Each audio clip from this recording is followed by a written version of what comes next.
በ2018 በአላይቭ ከተሰሩ የጤና ፖድካስቶች መካከል አስተሳሰባችን ነው ህይወታችን። ስትረስፉል ህይወትም ለመኖር የተረጋጋም ህይወት ለመኖር የመጀመሪያው መነሻ አስተሳሰባችን።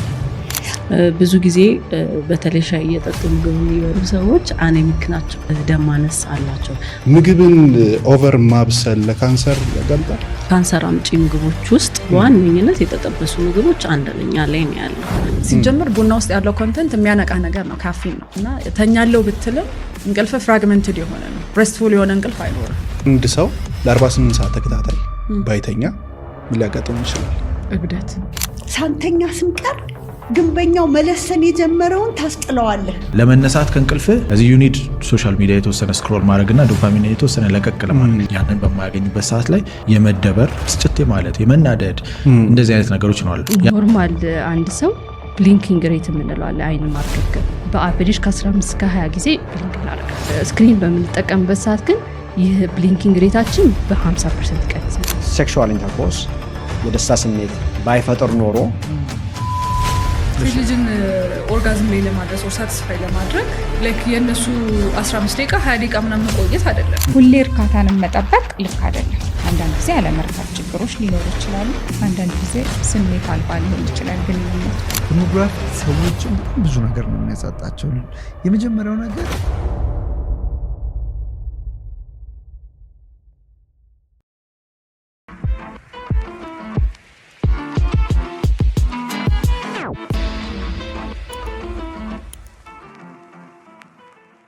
ብዙ ጊዜ ሰው ይተኛል፣ ግን በደንብ እርፍ ብሎ አይደለም የሚተኛው። ሰው እንቅልፍ ተኛን ማለት አረፍን ማለት አይደለም ሲባል ብዙ ጊዜ እሰማለሁኝና ምን ማለት ነው ይሄ ረስትለስ የሆነ እንቅልፍ? አንዳንድ ጊዜ አጭር ቢሆንም የምንተኛባት ታይም ግን በቃ ፍሬሽ ሆነ እንነሳለን። አንዳንዴ ደግሞ ረጅም ሰዓት ከ8 ሰዓት በላይም ተተኝቶ 8 ሰዓትም ተተኝቶ ግን ያረፈ ሰውነት አይኖረንም። ምን ሲያጋጥም ነው እንደዛ የሚሆነው? ኳሊቲው ነው፣ ኳንቲቲው ሳይሆን። አሁን ረጅም ሰዓት መተኛት ሳይሆን አጭርም ብትሆን ኳሊቲው እንዴት ነበረ? አሁን እንቅልፍ ሳይክል አለው የራሱ። ያንን ሳይክል ኮምፕሊት አድርገህ ነው የወጣኸው። ያንን ሳይክል ኮምፕሊት አድርገህ ደግሞ ቴክስ አትሊስት 4 to 6 hours ይፈልጋል እና የበዛ ሰዓት ውስጥ ፕሮፐርሊ ገብተህ ወጥተሃል ወይ እነዛ ሳይክል ውስጥ? ወይንስ ፍራግመንትድ ሆኖ ነው? ወይ ፍራግመንትድ ሆኖ ከነበረ 10 ሰዓትም 10 ምናምን ሰዓትም ብትተኛ ሬስትፉል የሆነ እንቅልፍ አይኖርህም። ምክንያቱም ኢንተራፕትድ የሆነበት ነገሮች ይኖራል። አተነፋፈስ ሊሆን ይችላል፣ ማንኮራፋት ሊሆን ይችላል፣ የተለያዩ ችግሮች ሊሆን ይችላሉ። የስሊፕ ሳይክሉ እንዴት ነው ቼክ የሚደረገው? ፕሮሰሱ ምንድን ነው የሚመስለው? አሁን እንቅልፍ 2 ካቴጎሪ አለው፣ 2 ምድብ አለው። እሺ፣ አንደኛው ምንድነው? ነን ሬም ይባላል፣ ነን ራፒድ አይ ሙቭመንት። ሁለተኛው ደግሞ ራፒድ አይ ሙቭመንት፣ ሬም ስሊፕ ማለት ነው። ሁለቱም ውደት ላይ ገብተህ መውጣት መቻል አለብህ ሬስትፉል የሆነ እንቅልፍ እንዲኖር ማለት ነው። አሁን ነን ሬም በ3 ይከፈላል። እዛ ውስጥ ራሱ 3 ስቴጆች አሉት። ምን ናቸው? ስቴጅ 1፣ ስቴጅ 2፣ ስቴጅ 3 ብለን ነው የምንከፋፍላቸው። ስቴጅ 1 ዩዥሊ ትራንዚሽን ነች። ኦንሊ ላስትስ ፊው ሰከንድስ፣ ሰውነት ሪላክስ የሚያደርግበት ልክ እንደተኛን ያለች ልክ እንደተኛች ደረጃ ምስትበት ድንግጥ ነው ምን ወደ ሰሎም ተነቃሷ ስቴጅ 1 ነች። ስቴጅ 2 ዲፐር የሆነ ስሊፕ ነው። ከስቴጅ 1 ምናያቸው ከኮምፕሌክስ አለ፣ ስፒንድል አለ፣ ግራፉ ላይ ያሉትን ነገሮች ነው እየነገርኩ ያለሁት። እነሱ የምታይበት ነው። ዲፐር ነው፣ ሪስቶሬቲቭ ነው። ከዛ ደግሞ ወጥተህ ስቴጅ 3 ላይ ትገባለህ። እሱ ደግሞ ፋር ሞር ዲፐር የሆነ እንቅልፍ ነው። እሱ ላይ ገብተህ አሁን እዛ ላይ ደግሞ ስትደርስ ማስል ሪኮፕሬት የምታረግበት፣ ሜሞሪ ኮንሶሊዴት የምታረግበት ነው። ከዛ ያንን ከጨረስክ በኋላ ሬም ላይ ትገባለህ ማለት ነው። አሁን ነን ሬምን ጨርሰን ሬም ላይ ገብተናል። ሬም ደግሞ ያው የእንቅልፍ ነው፣ የህልም ዓለሙ ያለው እዛ ውስጥ ነው። እዛ ጋር ነው የሚጀምረው ማለም እሱም ራሱ ሰራበት ማለት ነው። እሱም ራሱ ለሰውነት ኢኩሊ እንትን ነው፣ ኢምፖርታንት ነው። እነዚህ ይሄ ደግሞ ይሄ አሁን ሬም ላይ ለመድረስ እንግዲህ ከዛች ከስቴጅ 1 ካልኩ እስከ ስቴጅ 3 ድረስ ከ90 እስከ 120 ደቂቃ ይፈልጋል። ከዛ በኋላ ነው ሬም ላይ ትገባና አንድ ሳይክል ጨርሰው በጣም ማለት ነው። ሁለተኛ ሳይክል ላይ ይሄንን ሳይክል ሪፒት ታደርጋለህ። you need about 4 to 6 cycle. so by then 7 ሰዓት የምንለው ለዛ ነው። ለምሳሌ አንድ ሰው ለ48 ሰዓት ተከታታይ ባይተኛ ምን ሊያጋጥመው ይችላል? እብደት ሊያብድ ይችላል። 48 ሰዓት ምንድን እንደ ቶርቸሩ ላይ ይጠቀሙታል እኮ እስር ቤት ውስጥ አይደል እንዴ? እንቅልፍ ዴፕሪቬሽን፣ እንቅልፍ በጣም ወሳኝ ነገር ነው። ጤና ላይ ትልቅ ሚና ነው የሚጫወተው። አሁን አንዳንድ ሰው ተከታታይ 36 ሰዓት ነው ምሰራው ከዛ በኋላ ነው ማርፈው ምናምን ሲል እሰማለሁኝ እና እንቅልፍ ምን ያህል ኢምፖርታንት እንደሆነ በዚሁ እንዲያውቀው ነው። ምንድን ነው የሚቀየረው እንዳለ ማለት አንደኛ 36 ሰዓት ያለመተኛት ማለት ረጅም ሰዓት ነው። እነዚህ ያልኩ ሆርሞኖች ያንን ሰዓት ጠብቀው ነው ሪሊዝድ የሚሆኑት። አሁን ግሮዝ ሆርሞን ብያለው፣ እነዚህ ሜላቶኒን ብያለው፣ ኮርቲዞል ብያለው። እነዚህን ነገሮች ዲፕሊት እያረካቸው ነው የምትሄደው። ምክንያቱም ቀንን ጠዋትን ጠብቆ አልተለቀቀም፣ ማታን ጠብቆ አልተለቀቀም። ምክንያቱም ቢለቀቅም አንተ ቺት አርገኸዋል በተለያዩ አውትሳይድ ሶርስ በኤነርጂ እንትን እየወሰድክ ቡናም እያረክ ምናምን ሸውደኸዋል። ይሄን ነገር you can push it for as long as you can ማለት እስከምትችለው ድረስ ገፋው ሰውነትህን። የሆነ ሰዓት ላይ ግን you're going to pay a price። ምክንያቱም ሪሊዝ መደረግ ዋጋ ያስከፍልሃል። እነዚህ ነገር ዲፕሊት ካረካቸው አልኩ እኮ ኮርቲዞል ሌቭል ዝቅ ካለ ሜላቶኒን ሪሊዝ ማድረግ ካቃተ አውትሳይድ ሶርስ ነው እየተቀበልክ ከውጪ ነው እየዋጥከው የምትተኛበት ጊዜ ይመጣል ማለት ነው። ሰውነት is capable of እነዚህን ነገሮች ፕሮዲውስ የማድረግ ያንን ሜንቴን አድርግ። ሌሊት ላይ ሰዎች ከተኙ በኋላ በየሆነ ደቂቃው እየባነኑ የሚነሱ ሰዎችም ደግሞ አሉ። የነሱስ መፍትሄው ምንድነው? ምንድነው የሚያባነናቸው? አንዳንድ ሰው ሐሳብ ነው የሆነች ሐሳብ ይዞ ይተኛና ያቺ ሐሳብ አስሬ ሜቢ ፍርሃት ሊሆን ይችላል።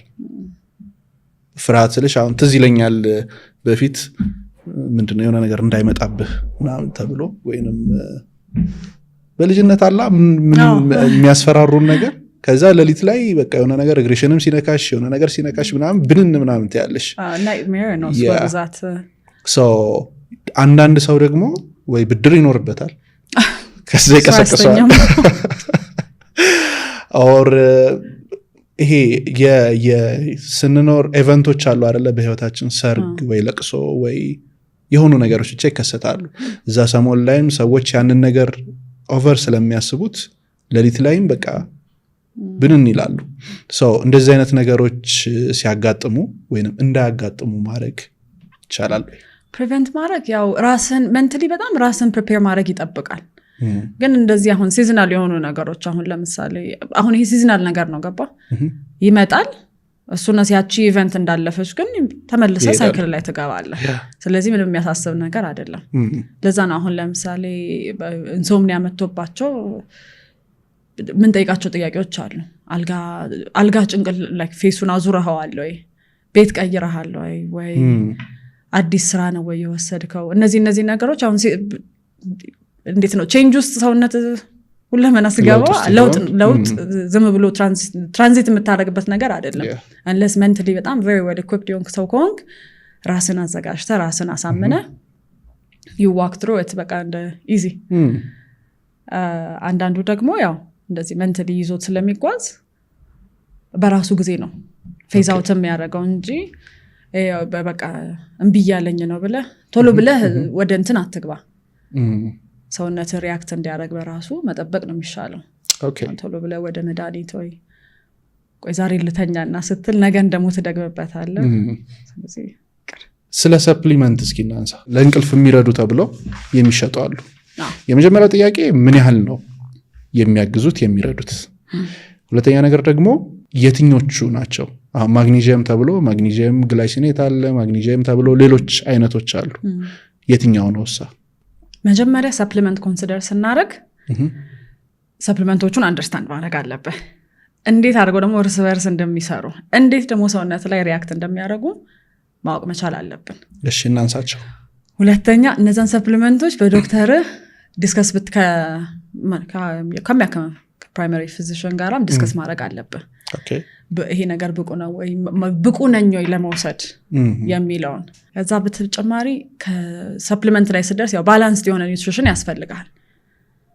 ባላንስድ የሆነ ኒውትሪሽን ካለ ቀን ላይ ማለት ነው ምግብ ላይ ባላንስድ የሆነ ዳይት ካለ ሰፕሊመንቶቹ ላይ ያስፈልጉም ይችላሉ and then ሰፕሊመንቶቹም ደግሞ ካስፈለጉ እንደ ማግኔዚየም እንዳልከው እንደ ካልሲየም ቢ ኮምፕሌክሶች አሁን ይረዳሉ ይባላል ግን how does it work with my body ብለ ከሰው ይለያያል ከሰው በሽታ ራሱ አንድ ሰው ላይ መንፈስት የሚያደርገው ሌላ ሰው ላይ የተለየ ነው ሲምፕተሙ አይደለ አሁን ስሊፕ አፕኒያ ራሱ ስናወራ አንዱ የሚነግር አሁን ሲቪር ፔሸንት ላይ ተኝቻ አድራለሁ እያለ ማይልድ የሆነ ኬዝ ያለው ራሱን የሚያዳምጥ ንቁ የሆነ ሰው ይሄ ተሰምቶኝ አፌ ደርቆ ሄዴክ አለኝ ጧጧት ምናምን ብሎ ሁሉንም ነገር ሊስት የሚያደርግልህ አለ ስለዚህ ሁሉም ሰው ላይ የተለያየ ነው ሪአክት የሚያደርገው በሐኪም ትእዛዝ ቢሆን ይመከራል ብታማክር ይመከራል አዎ ምንም አይነት እሺ ሐኪም ቤት ሄዶ ማያቀሳስ ብዙ ሰው ፋርማሲ ሄዶ የሆነ ነገር አንብቦ ምናምን ኦኬ በቃ ይሄ ነገር ያግዘኛል ብሎ ሄዶ ያንን ነገር የሚጠቀማል ማለት የተለመደ ነው እዚህ ሀገር ትክክል ነው ማለት አይደለም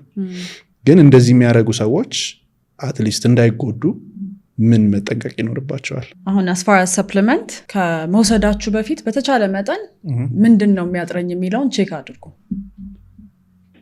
ናት የተኛው ስላልሆነ ማግኔዚየም ልውሰድ ወይ ቢ ኮምፕሌክስ ልውሰድ ሳይሆን የምትለው ተነስተ ሄደ ቼክ አድርገ ይሄንኛው ነው እጥረት ያለኝ ቼክ ማድረግ ነው የትኛውም ላብራቶሪ ኦኬ አርሾም ሊሆን ይችላል ይሄ ሁሉም ያሉት ላብራቶሪዎች ጋር ሄደ ያንን ሌቭል ቼክ አድርጎ መጀመሩ ነው የሚመረጠው ዝም ብሎ በራስ ተነሳስነት ሳይሆን ማለት ነው አሁን ለምሳሌ አሁን እኔ ቡና ጠጥቼ ማታ ድብን ያለ እንቅልፍ ይወስደኛል እንደዛ ሰዎች ሲሉ አጋጥሞሽ አያውቅም በደንብ ነው የሚሉት የተለመደ ነገር ነው ግን አሁን ቡና ያነቃቃል ይባላል ቡና ማነቃቃት ነው ስራ ስለዚህ ማታ ላይ አይመከርም ጭራሽ ከሰዓት ገረፋዱ ከሰዓት በኋላ ራሱ አይመከርም ዋይ ተቻለ መጣን ቡናም አይደለም ሻይ የሚያነቃቃ ነገር ሲጀምር ቡና ውስጥ ያለው ኮንቴንት የሚያነቃ ነገር ነው ካፊን ነው እና ተኛለው ብትልም እንቅልፍ ፍራግመንትድ የሆነ ነው ሬስትፉል የሆነ እንቅልፍ አይኖርህም አሁን እንዴት ማለት ቆይ በደንብ አብራሪልኝ ምክንያቱም ትናንትና ማታም ጠጥቼ ነው የተኛሁትኝና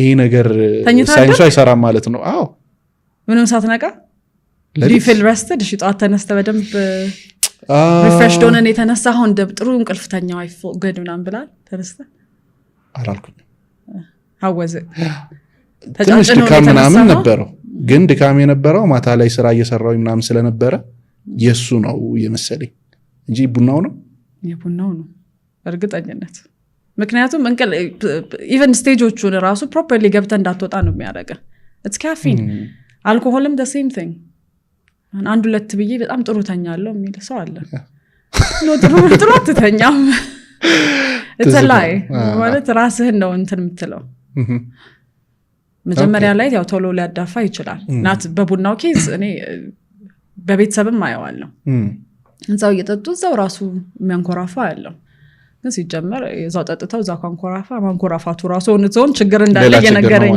ነው ኦኬ እሺ ከረጅም ጊዜ በኋላ የሚያመጣው ሳይድ ኢፌክት ሳይኖራል ምን ቡና ማታ ላይ እንደያነቃኝ ሄደ ነው እንቅልፍ ሰዓት እያጠረ ነው የሚሄደው አሁን ረጅም ጊዜ ሆኖኛል ለምሳሌ አሁን እኔን መከራከርሽ ረጅም ጊዜ እንደዛው ያደረኩትኝ መጥቻለሁኝና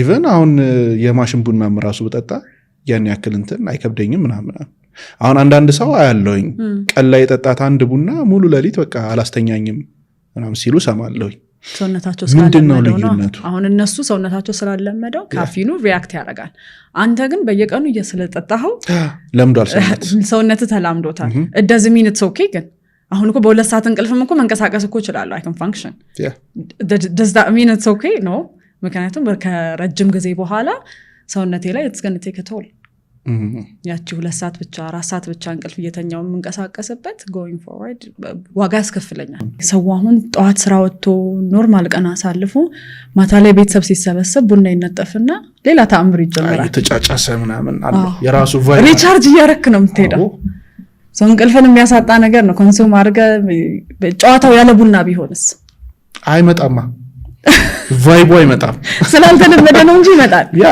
ስላልተለመደ ግን ባህል እኮ ነው አሁን ይሄ እንደ ባህል ነው ይዘነው እየሄድን ያለ ነው እንደ ባህል ግን አሁን ለምሳሌ ወይ እሁድ ላይ ሰፊ ወንዶ ያለና እንጂ ማታ ላይ አሁን ይሄ ወደ አልጋ የምትሰናዳበት ሰዓትን እኮ ነው በቡና መሆን የሌለበት ነገር ነው እና ወደ አልጋ የምትሰናዳበት ሰዓት ማለት እየተረጋጋ ሱዝ ያረካ ከቤተሰብ ጋር ይሄ መሰብሰቡ መጥፎ ነው የምልህ ነገር አይደለም፣ ጥሩ ነገር ነው። ግን ከራት በኋላ ቁጭ ለ ካፊን በሌለው ነገር ካመሜል ሻይ እየጠጣ ብትወያይ ካመሜል ሻይ እየጠጣ ምንድነው ሻይ ነው እሺ የካፊን መጠን ያወርዳል። አይ እንቅልፍ ፕሮሞት የሚያደርግ ሻይ ነው፣ ናቹራል የሆነ ነገር ነው።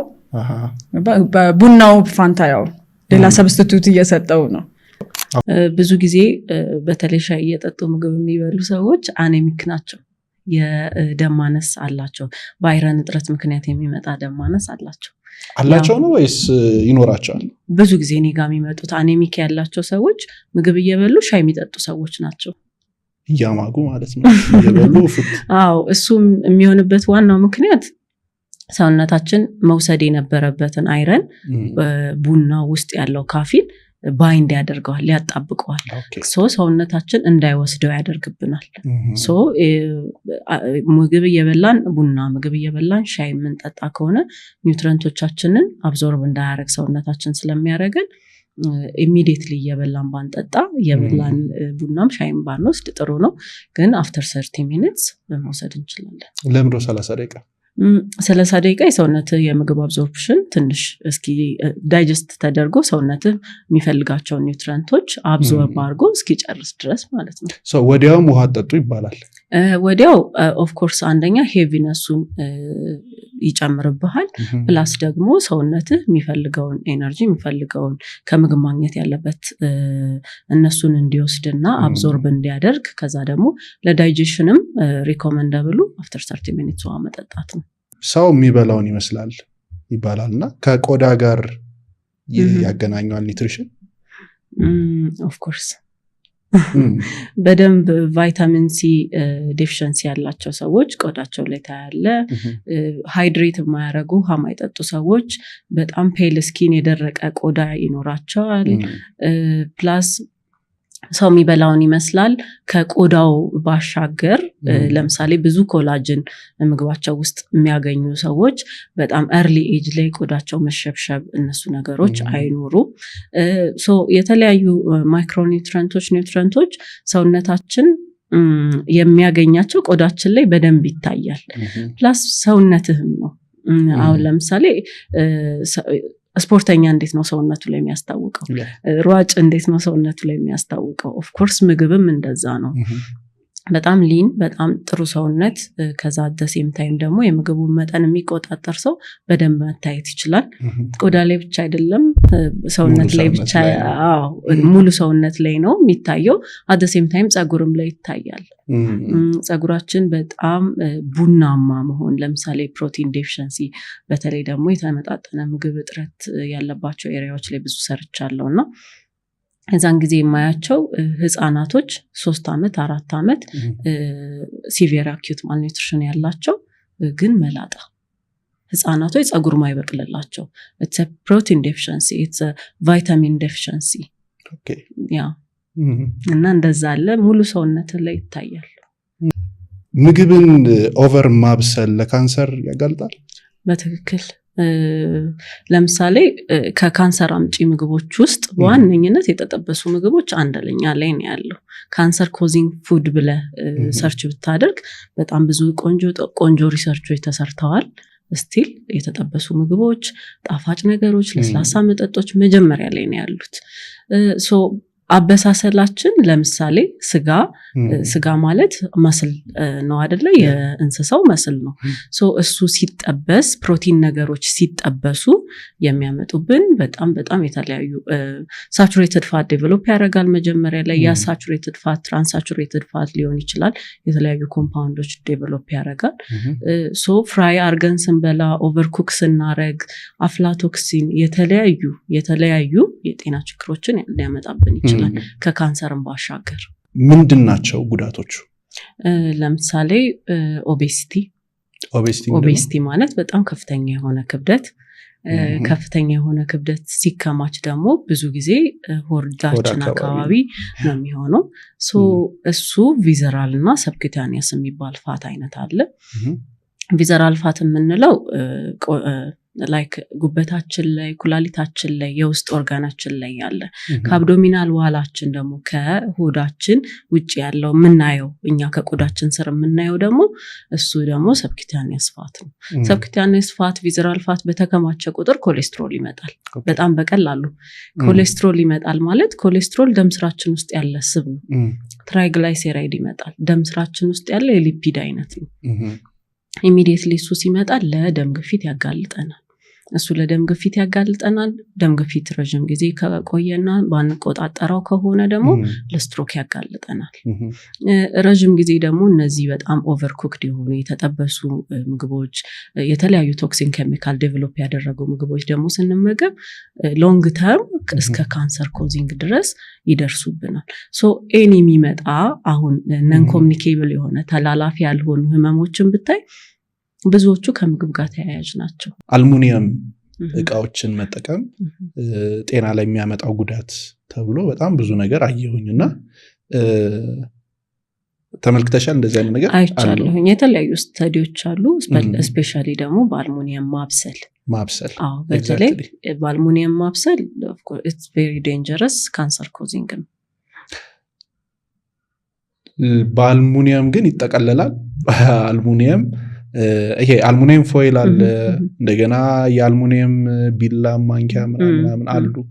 ሶ እነሱሳ ያንን ካንሰር የመከሰት ከሙቀት ጋር ዳይሬክትሊ ሪአክቲቭ ሲሆኑ አሁን ለምሳሌ ቀዝቃዛ ምግብ አልሙኒየም ላይ አድርገህ መብላት ሳይሆን ምግቡን ማብሰል፣ ትኩሱን ምግብ አልሙኒየሙ ላይ አድርገህ በአልሙኒየሙ ረጅም ጊዜ ሰዓት ቆይቶ ያ ምግብ መስጠት እነሱ ናቸው እንጂ በጣም ዴንጀር የሚያደርግብን ቀዝቃዛ ምግብ በአልሙኒየም ማነካካት የዚህን ያህል ጉዳት ላይ ኖረው ይችላል።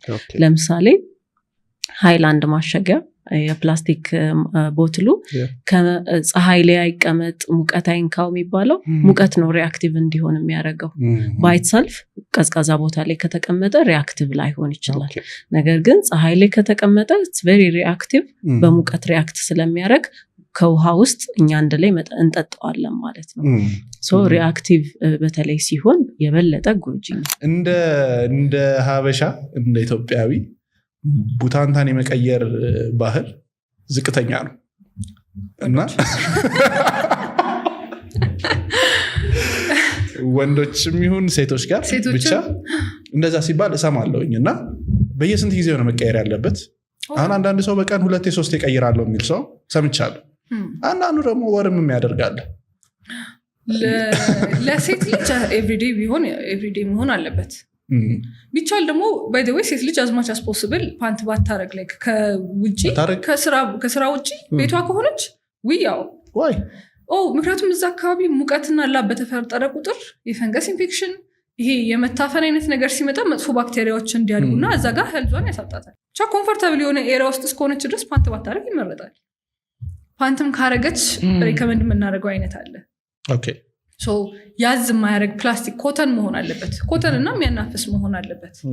ምክንያቱም ይሄ አንዳንድ ሴንቴቲክ ነገሮች እንደዚህ ልጥፍ አድርገው የሚይዙ እንትኖች ሙቀት ካለ ፈንጋል ኢንፌክሽን ማለት እኮ የማህፀን ውስጥ ብቻ ሳይሆን እዛ ኤሪያ ላይ ይሄ ወንድም ሊያጋጥም የሚችል ነገር ነው። ፈንጋል ኢንፌክሽን ወንድ ልጅ አሁን ሃይጂን እንትን ካላለ ቶሎ ፓንት ረጅም ሙቀት ሰዓት ላይ የሚቀመጥ ከሆነ እያላበው እንትን የሚል ከሆነ ለፈንገስ እድገት ያጋልጠዋል።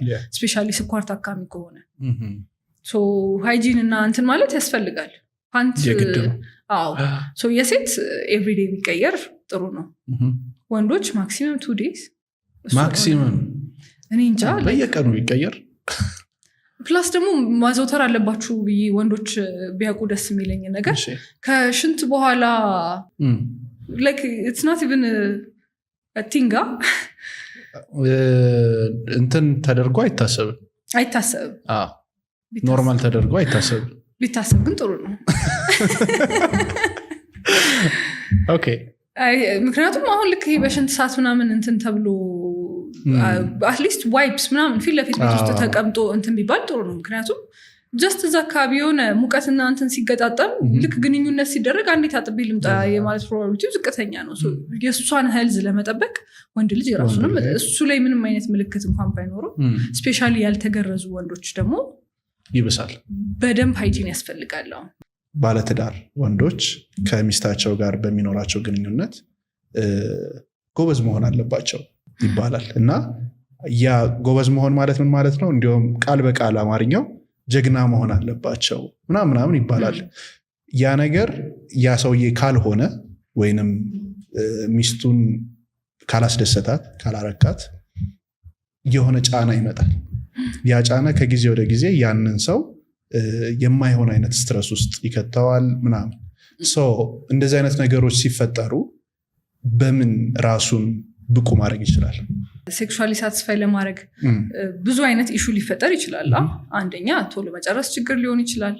ብልት መቆም ላይ ችግር ሊፈጠር ይችላል። በአጠቃላይ ፍላጎት ላይ ኖሮ ይችላል ያ ሰው። ከነዚህ ላይ ዲቪየት የትኛው እንዳረጋ አይቶ እሱ ላይ ያለ ኢሹ ካለ በዲቴይል እሱን እንትን ማለት ይቻላል፣ ማከምና ማሳየት። በዋነኝነት ሚስቱን ሳቲስፋይ ለማድረግ ከሆነ ግን ዋናው አይዲያ እንትን ማለት ነው፣ ኮሚኒኬሽን ነው። ምክንያቱም ሴት ልጅን እኮ ከዚህ በፊትም እንትን ብዬ አውርቼ አውቃለሁ።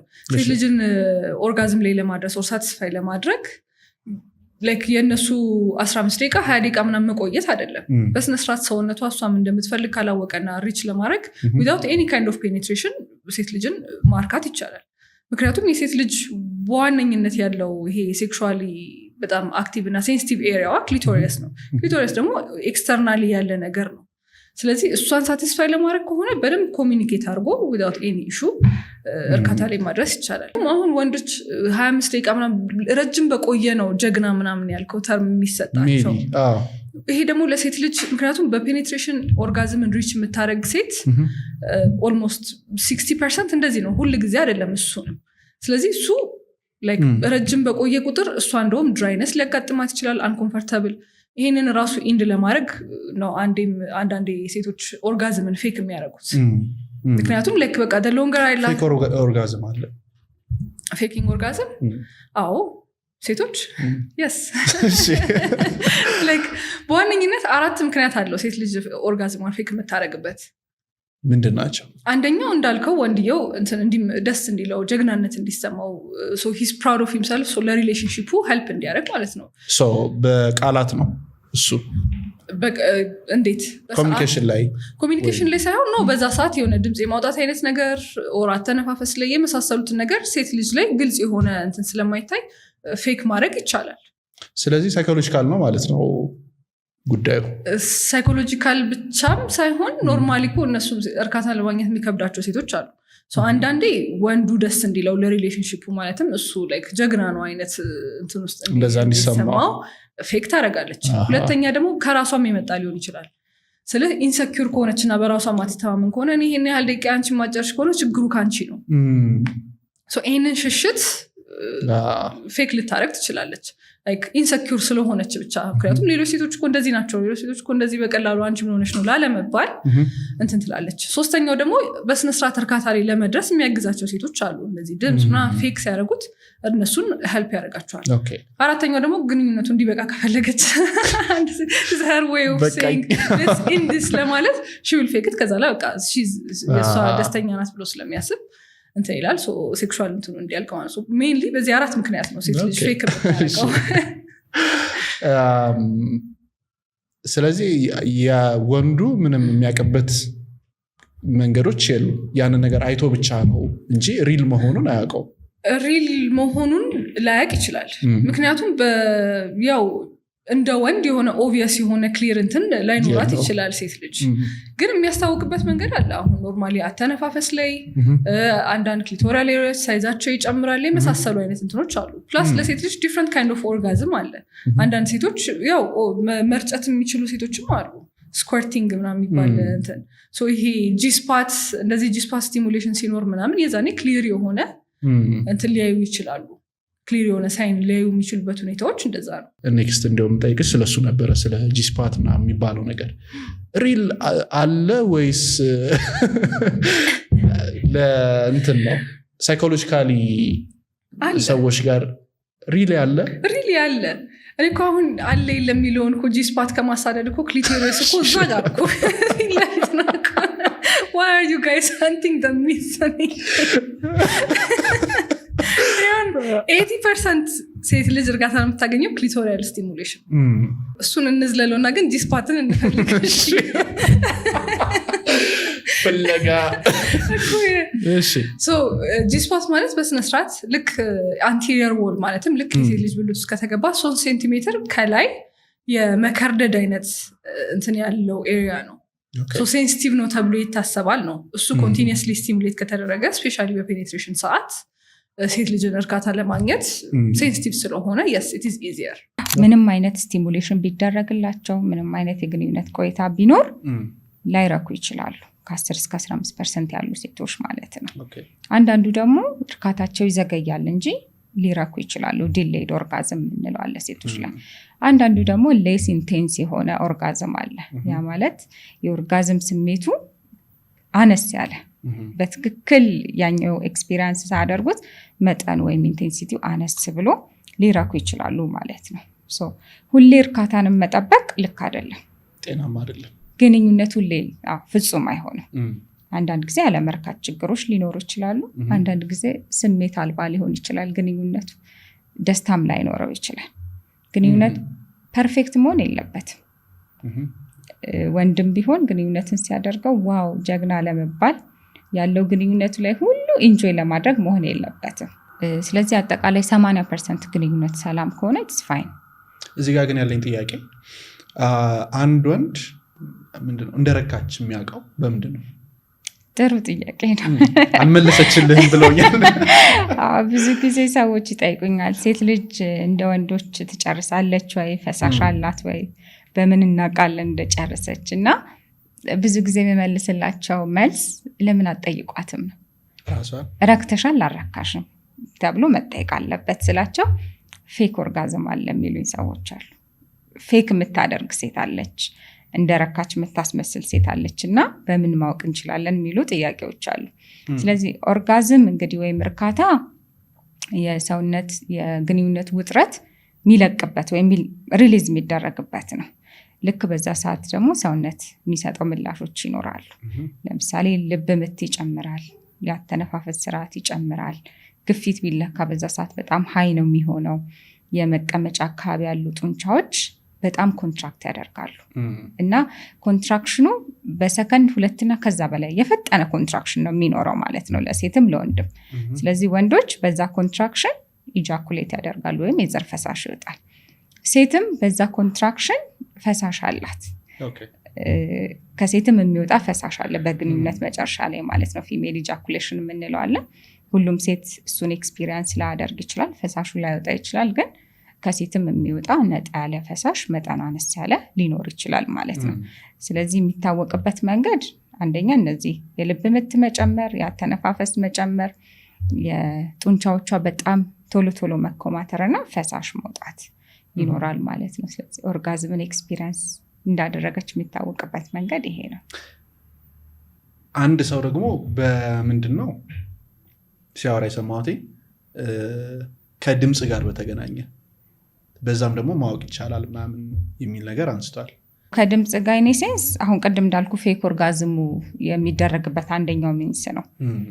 በግንኙነት ሲሆንሳ ኢት ዲፔንድስ እንደ ሴቷ ማለት የምትጮ ሴት ልትኖር ትችላለች። ዝም የምትል አንዳንድ ቃላቶች የምታወጣ ሴት እኔ ጋር የሚመጡ ሰዎች የሚነግሩኝ ነገሮች እነሱ ችግር አለው እያሉ ነው የሚነግሩኝ። ለእኔ እኔ ኖርማል እንደሆነ ነው የምነግራቸው። ለምሳሌ አንተ የምትወደው ምግብ ስታይ የምትጮህበት ወይ ይኖራል ወይ ባትጮህም የሆነ ሰው ድንገት ቢጋብዝ ስሜትን የምትገልጽበት መንገድ አለ አይደል? ከሱ ከጓደኛ ይለያል። በቃ ልክ እንደዛ ነው። ሴክስም ላይ ወይም ግንኙነት ላይ ይለያያል። ስሜታቸውን የሚገልጹበት መንገድ ሴቶች ይለያያል እንጂ ይሄ ድምፅ ካለ ረክታለች ቢባል ነገር የለም። ስንፈተ ወሲብ ምንድን ነው? እንግዲህ ስንፈተ ወሲብ ጀነራል ተርም ነው። አንዳንድ ሰው ይመጣና ለሕክምና ስንፈተ ወሲብ አጋጥሞኝ ነው ይለኛል። እሺ ምንድን ነው ስንፈቱ? ስለዚህ ስንፈቱ ይለያያል። አበበ የሚባል ታካሚ የሚያጋጥመው ስንፈት ሌላ ነው። ሌላ ደግሞ ሰለሞን የሚባል ፔሸንት የሚያጋጥመው ስንፈት ሌላ ነው። ብዙ አይነት ስንፍናዎች አሉ። የስ ስንፈተ ወሲብ አጠቃላይ የግንኙነት ላይ የሚጋጠም ስንፈት ነው ወይም ድክመት ነው። ስለዚህ አንዳንድ ወንዶች የጥንካሬ ማጣት ወይም የተነሳሽነት የዝግጁነት ማጣት ሊሆን ይችላል። አንዳንዶች ላይ ቶሎ መጨረስ ሊሆን ይችላል። አንዳንዶች ላይ ቅድም እንዳወራነው መዘግየት ሊሆን ይችላል። አንዳንዶች ደግሞ ከናካቴው አለመርካት ሊሆን ይችላል። አንዳንዶች ላይ ደግሞ የዘር ፈሳሽ አለመውጣት ሊሆን ይችላል። እርካታም ቢኖር ድራይ ኦርጋዝም የምንለውም ያላቸው ሊሆን ይችላል ማለት ነው። ስለዚህ እነዚህን ለያይቶ ማየት ያስፈልጋል። ሁሉም ያጋጥማሉ። ሁሉም ሊያጋጥም የሚችል ነገር ነው። አንዳንዶች ላይ ሁለቱም አንድ ላይ ሊያጋጥም የሚችልበት ሁኔታ አለ። ለምሳሌ የብልት ዝግጁነት ማጣት ከቶሎ መጨረስም ጋር የሚያጋጥማቸው ሰዎች አሉ። መች መታከም አለባቸው፣ መች ወደ ሕክምና ተቋም መምጣት አለባቸው የሚለው በጣም ክሪቲካል ፖይንት ነው፣ መወራት አለበት። ስለዚህ የብልት ጥንካሬ ማጣት ወይም ኢሬክታይል ዲስፈንክሽን ምን ማለት ነው? እንግዲህ አንድ ወንድ ልጅ ስለ ግንኙነት ሲያስብ ብልት ዝግጁ መሆን አለበት ወይም ቀጥተኛ አማርኛው መቆም አለበት ነው። ስለዚህ በሚያስብ ጊዜ ወይም ስቲሙሌሽን በሚደረግ ጊዜ ብልት ካልቆመ ኢሬክታይል ዲስፈንክሽን አለ እንላለን። ምናልባት ደግሞ ሊነሳ ሊቆም ይችላል። ግንኙነቱ ሳይደረግ ግን መልሶ ጥንካሬውን ካጣ ወይም የነበረውን ጥንካሬም ካላስጠበቀ ኢሬክታይል ዲስፈንክሽን አለ እንላለን። ስለዚህ ይሄ ችግር ሆኖ መታከም ያለበት ደግሞ መች ነው የሚለው መታወቅ አለበት። በሆነ አጋጣሚዎች እንዲህ አይነት ችግር ሰዎች ላይ ሊያጋጥም ይችላል። ለምሳሌ ከፍተኛ ውጥረት፣ የስራ ጫና ቢኖር፣ እንቅልፍ አለመተኛት ካለ፣ ከፓርትነር ጋር ያለ አለመግባባት ችግሮች ካሉ ሊያጋጥም ይችላል። ስለዚህ እንዲህ አይነት ነገሮች ወዲያው እንዳጋጠመ መታከም አለበት ወይ የሚለው ወሳኝ ጊዜ አለው። መች ነው እንዲህ አይነት ችግርን ማስተዋል ከጀመሩ ወንዶች ፐርሲስት አድርጎ ወይም ቀጣይነት ኖሮት 6 ወር ይሄ ችግር ካስቆጠረ፣ እንዲሁም የግንኙነት ህይወታቸውን 80% ያክል በዚህ ችግር የሚጠቁ ከሆነ፣ ምክንያቱም አልፎ አልፎ ኖርማሊ ፐርፎርም ሊያደርጉ ስለሚችሉ ማለት ነው። እንዲህ አይነት ሁኔታ ውስጥ ከተገኙ ወደ ሕክምና መምጣት ይኖርባቸዋል ማለት ነው። አንዳንድ ጊዜ ይሄ ኢሬክታይል ዲስፈንክሽን ጥሩ ነው መከሰቱ፣ ፊውቸር ላይ ሊያጋጥም ከሚችል የልብ ህመም እንደ ፕሪዲክተር ነው፣ ጠቋሚ ሆኖ ሊያገለግል ይችላል። ለምን ብትል የመጀመሪያው ኮዝ ቫዞጀኒክ የምንለው ወይም ከደም ስር ጋር የተገናኘ ችግር ሊሆን ይችላል። ስለዚህ ብልት አካባቢ ያሉ የደም ስሮች ላይ ችግር ኖሮ ብልት መቆም ካቃተው ወደፊት እንግዲህ ትልልቅ ደግሞ የደም ስሮች ላይ ሊያጋጥም የሚችለውን ችግር አመልካች ሊሆን ይችላል ማለት ነው። እንደዚህ አይነት ችግር ሲያጋጥም ምን መረምራቸው ምርመራዎች ይኖራሉ። ያለውን እድሜ አይተን ያለውን ተጓዳኝ ችግሮች አይተን የሚያስፈልጉ ምርመራዎችና የሚያስፈልጉ ህክምናዎች ይሰጣሉ ማለት ነው። ሌላኛው እንግዲህ ሁለተኛ አይነት ቶሎ መጨረስ የምንለው ነው። ከ1 ደቂቃ በታች ሊሆን ይችላል። እንዲሁም ከጊዜ በኋላ ከመጣ ከ3 ደቂቃ በታች ሊሆን ይችላል። አንዳንድ ሰው በቶሎ መጨረስ ችግር ምክንያት ልጅ መውለድ አይችልም። ይህን ታውቃለህ? የዘር ፈሳሽ አልቆ ነው ወይስ ሌላ ምክንያት አለ? የዘር ፈሳሽ አለ፣ ግን ግንኙነቱ ላይ ይፈጥንበታል። ኦልሬዲ ፈሳሹ ካለ ለምንድን ነው የማይከሰተው? ቤዝድ ኦን ሲቪሪቲ በ3 እንከፍለዋለን። ማይልድ፣ ሞድሬት፣ ሲቪር ብለን ወይም አነስተኛ፣ መካከለኛ፣ ከፍተኛ ደረጃ የደረሰ ቶሎ መጨረስ ችግር ብለን ማለት ነው። ስለዚህ አነስተኛ የምንለው 60 ሰከንድ እና ከዛ በታች ነው። ወይም መካከለኛ ሞድሬት የምንለው 30 ሰከንድ እና ከዛ በ60 ሰከንድ አለ፣ 15 ሰከንድም አለ።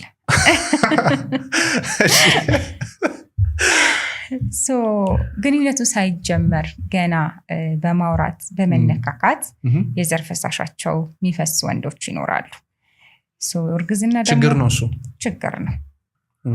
እርግዝና እንዲፈጠር ደግሞ የዘር ፈሳሽ የሴቷ የብልት የምንለው ጀርባ ላይ ነው መፍሰስ ያለበት ማለት ነው። አንዳንድ ወንዶች ገና ግንኙነቱ ሳይጀመር ሊፈስ ይችላል። አንዳንድ ወንዶች ግንኙነቱ እንደተጀመረ የውጭኛው የመራቢያ አካሏ ላይ ሊፈስ ይችላል። ስለዚህ እርግዝና የመፈጠር እድሉን ይገታዋል ማለት ነው። እንዲህ አይነት ችግር ያለባቸው ወንዶች ደግሞ መች መታከም አለባቸው የሚለውም ይህም አስፈላጊ ጥያቄ ነው። ግን ኮዙ ምን ሊሆን ይችላል? ይህንንም በ2 መክፈል እንችላለን ምክንያቶቹን ማለት ነው። ቅድም እንዳልኩት ከስነ ልቦና ጋር የሚገናኙ ችግሮች አሉት። ከታች ደግሞ ተያያዥ የሆኑ ችግሮች ይህን ሊያመጡት ይችላሉ። አንደኛው ፐርፎርማንስ አንዛይቲ ነው።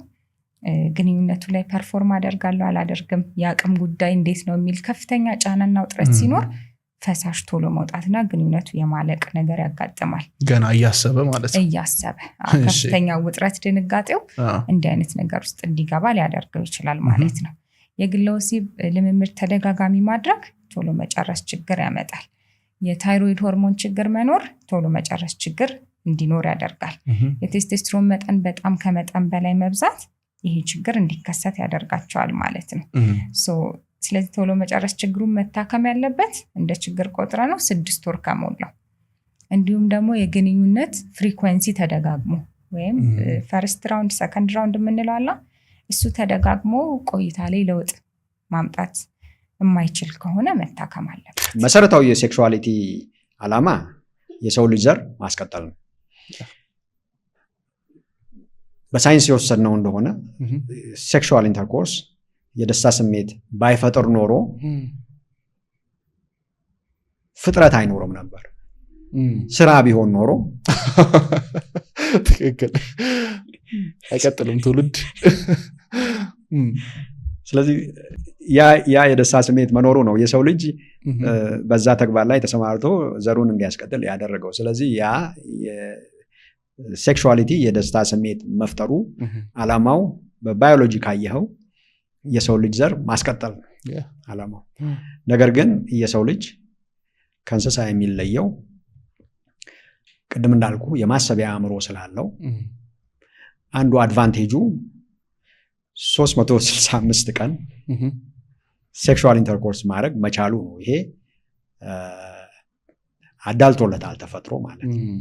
እንስሳት ለምሳሌ መራቢያ ጊዜያቸው ሲደርስ ብቻ ነው ግንኙነት የሚያደርጉት። አልፎ አልፎ አንዳንድ የዝንጀሮ ዝርያዎች ልክ እንደ ሰው አመቱ ሙሉ ሴክሹዋል ኢንተርኮርስ የሚያደርጉ አሉ። እሺ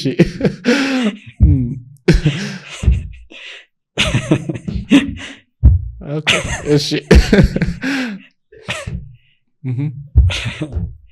የሰው ልጅ የሚጠቀማቸው ልዩ ልዩ የሴክሹዋል ቴክኒኮች የሚጠቀሙ እንስሳትም አሉ።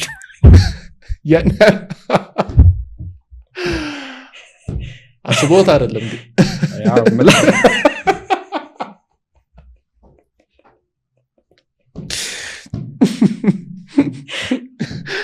ኦኬ እሺ መሰረታዊው ነገር ያ ነው። ባዮሎጂ ነው፣ ተፈጥሯችን ነው ማለት ነው። ያ ተፈጥሮ ከእድገታ ይያያዛል። አቅመ አዳምና አቅመ ሔዋን መድረስ የሚባል ነገር አለ። ሰዎች ለአቅመ አዳም ወይም ለአቅመ ሔዋን ደረሱ የሚባለው እንግዲህ ሰከንዳሪ ሴክሹዋል ካራክተሪስቲክስ የሚባሉ አሉ። ፕራይመሪ ሴክሹዋል ካራክተሪስቲክስ አንድ ሰው ወንድነት ወይም ሴትነቱን የሚወስንበት ተፈጥሮ ሲሆን፣ ሰከንዳሪ ሴክሹዋል ካራክተሪስቲክስ የሚባሉት ወይም ደግሞ ሁለተኛ ደረጃ የጾታ መለያ የሚባሉት ፂም ማብቀል፣ በመራቢያ አካላት አካባቢ ፀጉር ማብቀል፣ ሆርሞኖች መጨመር እና የወሲብ ፍላጎት መነሳሳት እና ወጣቶች የወሲብ ፍላጎታቸው በሚነሳ ስሜታቸው ሰውነታቸውን ያው ኤክስፕሎር ያደርጉታል ወይም ያጠኑታል። የራሳቸውን ሰውነት በሚያጠኑ ጊዜ የሚረዱት ነገር ይኖራል። ለምሳሌ ወንዶች ገላቸውን ሲታጠቡ ብልታቸውን ሲያጥቡት ደስ የሚል ስሜት ይሰማቸዋል ሲያቁት። የተፈጥሮ ነው እንግዲህ ያ ከሆርሞን ጋር ተያይዞ የሚመጣ ነው። ከዛ ደግሞ ደገም አድርገው ነካ ሲያደርጉት የመነሳሳትና ቀጥል የሚል ስሜት ይመጣል። ከዛ በኋላ መጨረሻ ኢጃኩሌት ወደ ማድረግ ይሄዳሉ ማለት። ይሄ የመጀመሪያው ኤክስፒሪየንስ ነው የአብዛኛው ወንድ፣ የሁላችንም ኤክስፒሪየንስ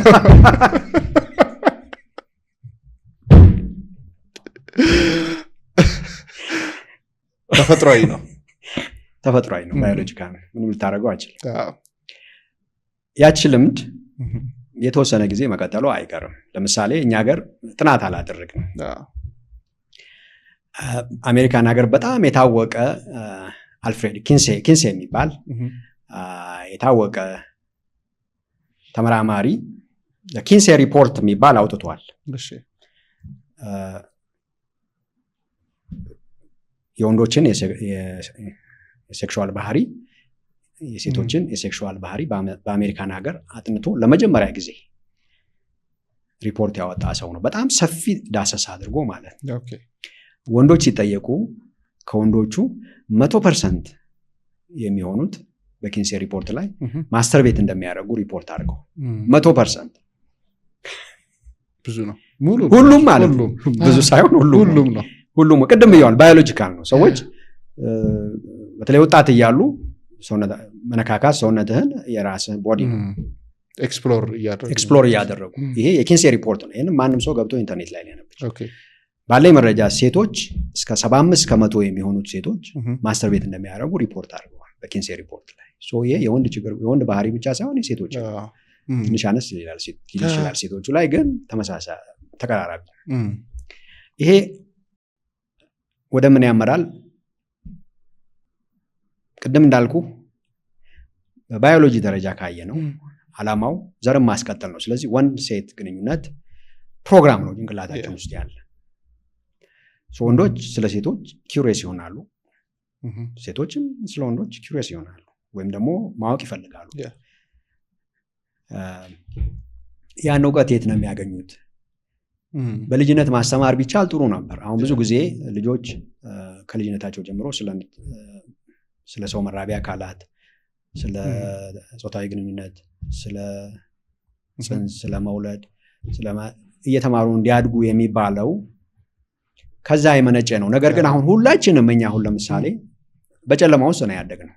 ቤተሰቦቻችንም የሚነግሩን ነገር የለም፣ በጨለማ ነው እነሱም የሚጠቀሙት። እኛም በራሳችን መንገድ ነው ፈልገን የምናገኘው። ከዛ በኋላ ምን ይፈጠራል? ያ ፍለጋ ወዴት ያመራል ብትለኝ ሴቶችን ወደ መፈለግ፣ ወንዱ ሴቶችን መፈለግ ይጀምራል። ብዙ ወጣቶች ቀደም ብለው ጾታዊ ግንኙነት ይጀምራሉ። ቲኔጅ እያሉ ጾታዊ ግንኙነት ይጀምራሉ። የተሳካላቸው ናቸው እነዛ። ያልተሳካላቸው ደግሞ በምስል አሁን እኛ ወጣቶች በነበርን ጊዜ አልነበረም ፖርኖግራፊ፣ ነገርም መጽሔት ነበር። ፕሌይቦይ የሚባል መጽሔት ነበር። ሴቶች የራቁት ሴቶች ፎቶዎች ያለበት መጽሔት እና ብዙዎቻችን ተሟሙተን ነበር እሱም መጽሔት ለማየት ፈልገን ለማየት። ከዛ ብዙ ወጣት እሱም መጽሔት እያየ ማስተርቤት ያደርጋል። ይሄ ብዙ ወጣት የሚያልፍበት ነው። ከዛ ብላክ ኤንድ ዋይት እንግዲህ ፖርኖግራፊ መሰራት ከጀመረ በርካታ ዓመታት ሆኖታል። ከፊልም ኢንዱስትሪ መጀመር ጋር አብሮ የመጣ ነው። የብላክ ኤንድ ዋይት የድሮ የጥንት ፖርኖግራፊ ድምፅ አልባ ፖርኖግራፊዎች ነበሩ። የቻርሊ ቻፕሊን ፊልም ይሰራ በነበረ ጊዜ ፖርኖግራፊ ይሰራ ነበር፣ ድምፅ አልባ የሆነ ማለት ነው፣ በብላክ ኤንድ ዋይት። ከዛ በኋላ ኢንዱስትሪው እያደገ ሲመጣ በቪኤችኤስ እየተሰሩ መጡ። ከቪኤችኤስ ወደ ሲዲ ገባ።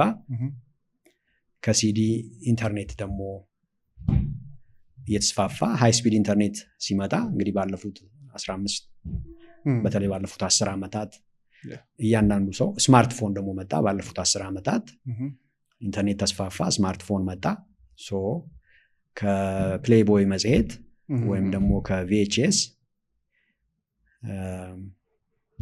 እጅ ላይ ገባ ማለት ነው። ቀለለ። ወጣቱ ግን አዲስ ነገር አይደለም ያመጣው። ይሄ ከጥንት ጀምሮ ኢንፋክት ቀደም ባሉ ጊዜያት ስለ ሂውማን ሴክሹዋሊቲ ታሪክ ያው በእኛ ፊልድም አንዱ የምናጠናው ርዕስ ሂውማን ሴክሹዋሊቲ ነው በሳይኪያትሪ። ምክንያቱም የምናክማቸው ብዙ ህመምተኞች ያክማለሁ። ለምሳሌ እኔ ከሴክሹዋሊቲ ጋር ተያይዞ ሴክሹዋል ዲስኦርደርስ የሚባሉ በጣም በርካታ የአእምሮ ጤና ችግሮች አሉ ከጾታዊ ግንኙነት ጋር የተያያዙ። እነሱን ህክምና እሰጣለሁ። ለምሳሌ በርካታ አይነት ሰዎች ያለው ከአዲክሽንም ጋር ተያይዞ እንደዚሁ ሴክሹዋል ዲስፋንክሽን የምንለው የጾታዊ ግንኙነት መዛባትም ብዙ ሰዎች ወጣቶችም በአዋቂነት ዕድሜ ያሉ ሰዎች ያጋጥማቸዋል። እና ቀደም ባለው ጊዜ ከእምነትም ጋር ተያይዞ ይሄ ማስተርቤሽን በጣም እንደ ከባድ ኃጢአት ስለሚወሰድም ወላጆች ልጆቻቸውን ሲያስተምሩ ማስተርቤት የምታረጉ ከሆነ እጃችሁ ላይ ፀጉር ይበቅላል እያሉ ይነግሯቸው ነበር። እና ልጆቹ ይፈሩ ነበር። ምክንያቱም እጅ ላይ ፀጉር ይበቅላል ከተባልክ በአደባባይ የሚታይ ነገር ነው። እንግዲህ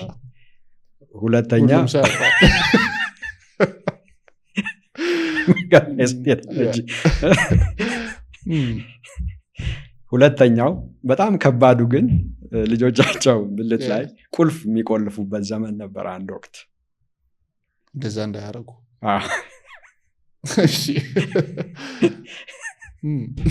ብዙ ታሪክ አለው የሰው ልጅ። ወደኋላ ሄድ ብላችሁ ትንሽ በርበር ካደረጋችሁት በጣም ብዙ ታሪኮች አሉ ከሂውማን ሴክሹዋሊቲ ጋር ተያይዞ። ኤኒዌይ እንግዲህ እነዚህ ታሪኮች መነሻቸው ይሄ ነው። ምን ማለት ነው? ይሄን ያስቀምጥ ከባዮሎጂው ከመሰረታዊ ተፈጥሯችን ጋር ተነስተን ነው አሁን ስለ ፖርኖግራፊ የምናወራው። ቅድም እንዳልኩ አዲክሽን ጥቂት ሰዎች ላይ የሚከሰት ተፈጥሯዊ ተጋላጭነት ላይ የተመሰረተ ነው ሲባል ፖርኖግራፊ አብዝተው የሚጠቀሙ ሰዎች እንደዚሁ ለአዲክሽን ተጋላጭ የሆኑ ሰዎች ናቸው።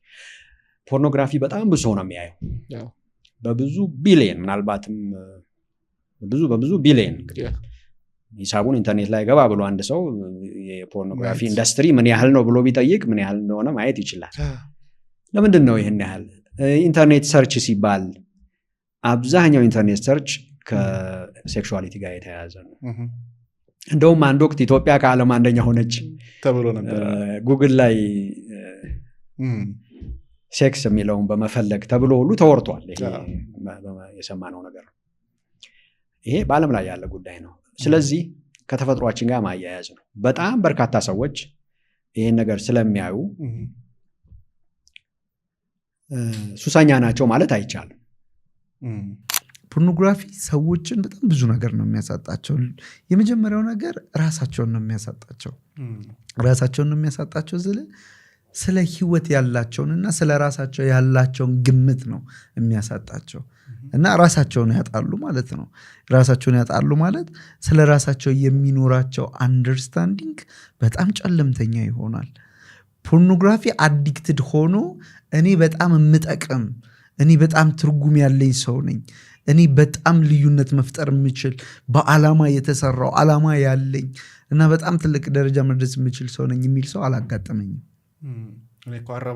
እኔ እኮ አረባም ነው፣ እኔ እኮ አልጠቅምም፣ እኔ እኮ በቃ መኖሬ ትርጉም የለውም። ራሳቸውን ያጣሉ። ለራሳቸው የሚሰጡትን ግምት ያጡታል ማለት ነው። ስለዚህ ለራስ የምትሰጠውን ግምት ካጣ በኋላ ከዛ በኋላ ህይወት ምን ትርጉም ይኖረዋል? ስለዚህ ህይወት ሚኒንግለስ ይሆናል ማለት ነው። በህይወት ላይ ትርጉም ያጣሉ። ህይወት በጣም ያስጠላቸዋል። ስለዚህ ይህ ምንን ይፈጥራል? ድባቴ ወይንም ደግሞ ዲፕሬሽን የምንለውን ነገር ያጣል እና በጣም ብዙ ሰዎች በትርጉም ማጣት እና በህይወት ጨለምተኝነት ውስጥ ይሰቃያሉ ማለት ነው። እና መሆን የሚገባቸው ቦታም እንዳይደርሱ ያደርጋቸዋል። አንድ በጣም መወደው ሳይካትሪስት አለ ቪክቶር ፍራንክል፣ ማን ሰርች ፎር ሚኒንግ፣ በጣም ብዙ ጊዜ የተነበበ መጽሐፍ ነው እና እዛ ላይ አንድ የሚናገረው መወደው ንግግር አለ ስለ ዲፕሬሽን ራሱ ሲያወራ ምንድን ነው የስነ ልቦና ህመም የሚባለው አለ መሆን በሚገባህና በሆንኮ መካከል ክፍተት ሲኖር ነው። መሆን በሚገባ ቦታና ባለህበት ቦታ ክፍተት ሲፈጠር when there is gap ያኔ እሱ ዲፕሬሽን እና when the gap is deeper ጋፑ ደግሞ በጣም ጥልቅ ሲሆን ያኔ ያንተም ዲፕሬሽን በጣም ጥልቅ ይሆናል ማለት ነው። ስለዚህ ፖርኖግራፊ የሚያደርገው ነገር የመጀመሪያው ይህን ነው። ሰዎች በህይወት ትርጉም እንዲያጡ ተስፋ እኔ አላገባም ያሉ ሰዎች አውቃለሁ። እዛ ሱስ ውስጥ ነው። አዎ በቃ እኔ አላገባም ምክንያቱም ህይወት ትርጉም የለውም። እኔ ህይወቴ ትርጉም የለውም። ስለዚህ ሌላ ሰው ወደ ህይወቴ አምጥቼ አልበጠብጥም። ስለዚህ በህይወት ትርጉም ያጣሉ። ከዛ የሚገርም ነገር ስለ ጤናማ ህይወት እንኳን ጤናማ የሆነ ግንዛቤ ስለማይኖራቸው በሌላ ህይወት መደሰት የማይችሉ ይሆናሉ። ለምሳሌ ሰዎች በሶሻል ላይፍ ይደሰታሉ፣ ትርጉም ያለው ስራ በመስራት ይደሰታሉ፣ ራዕያቸውን በመኖር ይደሰታሉ። ግን ፖርኖግራፊ የሚያደርገው ነገር ጤናማ ያልሆነ የደስታ ሆርሞን በብሬናችን ውስጥ እንዲመነጭ ነው የሚያደርገው፣ ዶፓሚን። ስለዚህ ጤናማ ያልሆነ የዶፓሚን መጠን በአእምሯችን ውስጥ የሚመነጭ ነው ኒውሮሳይንቲስቶች የሚነግሩን። ይሄ ማለት ምን ማለት ነው? በፖርኖግራፊ ጤናማ ያልሆነ ደስታን፣ ጊዜያዊ የሆነ ደስታን ኤክስፒሪየንስ ማድረግ ስለጀመርክ በሌላ ነገር መደሰት አትችልም። በሌላ ነገር መደሰት ማትችል ትሆናለህ ማለት ነው። ስለዚህ ህይወትክ በፖርኖግራፊ ቁጥጥር ስር ውስጥ ይገባል ማለት ነው። ስለዚህ በፖርኖግራፊ ሱስ ውስጥ ያሉ ሰዎች የሚገርም ነገር ፖርኖግራፊው በነሱ ህይወት ላይ ልክ እንደ ሰንሰለት ነው ይዟቸዋል እና ለማምለጥ ሲፈልጉ አያመልጡትም፣ ይጎትታቸዋል፣ ይይዛቸዋል። ስለዚህ በሌላ ቋንቋ ምን ማለት ነው? ባሪያ ነው የሚሆኑት። ባሪያ ሊትራሊ የፖርኖግራፊ ባሪያ። ከዛ ውጪ መኖር የማይችሉ፣ ከዛ ውጪ ማሰብ የማይችሉ፣ ከዛ ውጪ መደሰት የማይችሉ፣ ህይወታቸው ሁሉ ፖርኖግራፊ ዙሪያ የሚሄድ ይሆናል ማለት ነው እና ህይወታቸውን ያጣሉ። ያ የመጀመሪያው ነገር ነው። ሁለተኛው ከፈጣሪ ጋር ያላቸውን ሪሌሽንሽፕ ያጣሉ። በጣም ብዙ ሰዎች በነገር ላይ እዚህ ጋር መናገር ያለብን ነገር ፖርኖግራፊ ዘር፣ ቋንቋ፣ መልክ፣ ቀለም፣ ቁመት፣ ሃይማኖት የማይመርጥ ሱስ ነው። ከየትኛውም ቦታ፣ ከየትኛውም ሃይማኖት፣ ከየትኛውም ጾታ፣ ከየትኛውም ሶሻል ስታተስ ሰዎች ሀብታሙንም ድሃውንም ሁሉንም ሊያጠቃ የሚችል ነው። ስለዚህ ከፈጣሪ ጋር ያላቸው ሪሌሽንሽፕ ያጡታል እና ሰው ደግሞ ከአምላኩ ጋር ያለውን ሪሌሽንሽፕ ካጣ ህይወት ትርጉም ያጣል። ይሄ ጠረጴዛ ሰሪ ያለው፣ ስለዚህ ህይወታችንም ሰሪ ያለው። ስለዚህ ከሰሪ ጋር ከሶርስ ጋር ከተፋታ ህይወት እንዴት ትርጉም እንደሚያጣ አስበው። ሶስተኛ ከሰዎች ጋር ያላቸው ሪሌሽንሽፕ በጣም ነው የሚበላሸው። በጣም በፖርኖግራፊ አዲክሽን ውስጥ ያሉ ሰዎች ሎ ሰልፍ ስቲም ስላላቸው ከሰዎች ጋር ሪሌት ለማድረግ ይቸገራሉ። ከቤተሰብ ጋር ሪሌት ለማድረግ ይቸገራሉ። ከጓደኞቻቸው ጋር ብቻቸውን ቢሆኑ ይመርጣሉ። ምክንያቱም አንደኛ ከሰዎች ጋር ሲሆኑ ውስጣቸው በጣም ይወቀሳል። እኔ እኮ አልረባም፣ እኔ እኮ አልጠቅምም የሚል ስሜት ይሰማቸዋል። እዚህ ራሳቸውን ከሰው የማሸሽ ነገር አለ።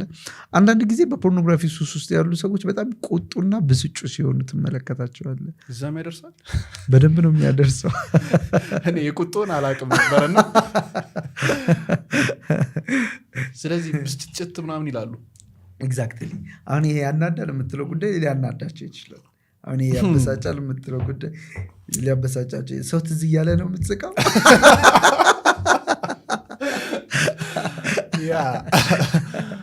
እሺ ለምንድነው መሰለ? ሱስ ነው። ሁሉም ተናዳጅ ግን ሱሰኛ ነው ማለት እሱ ላይ ያዘልኝ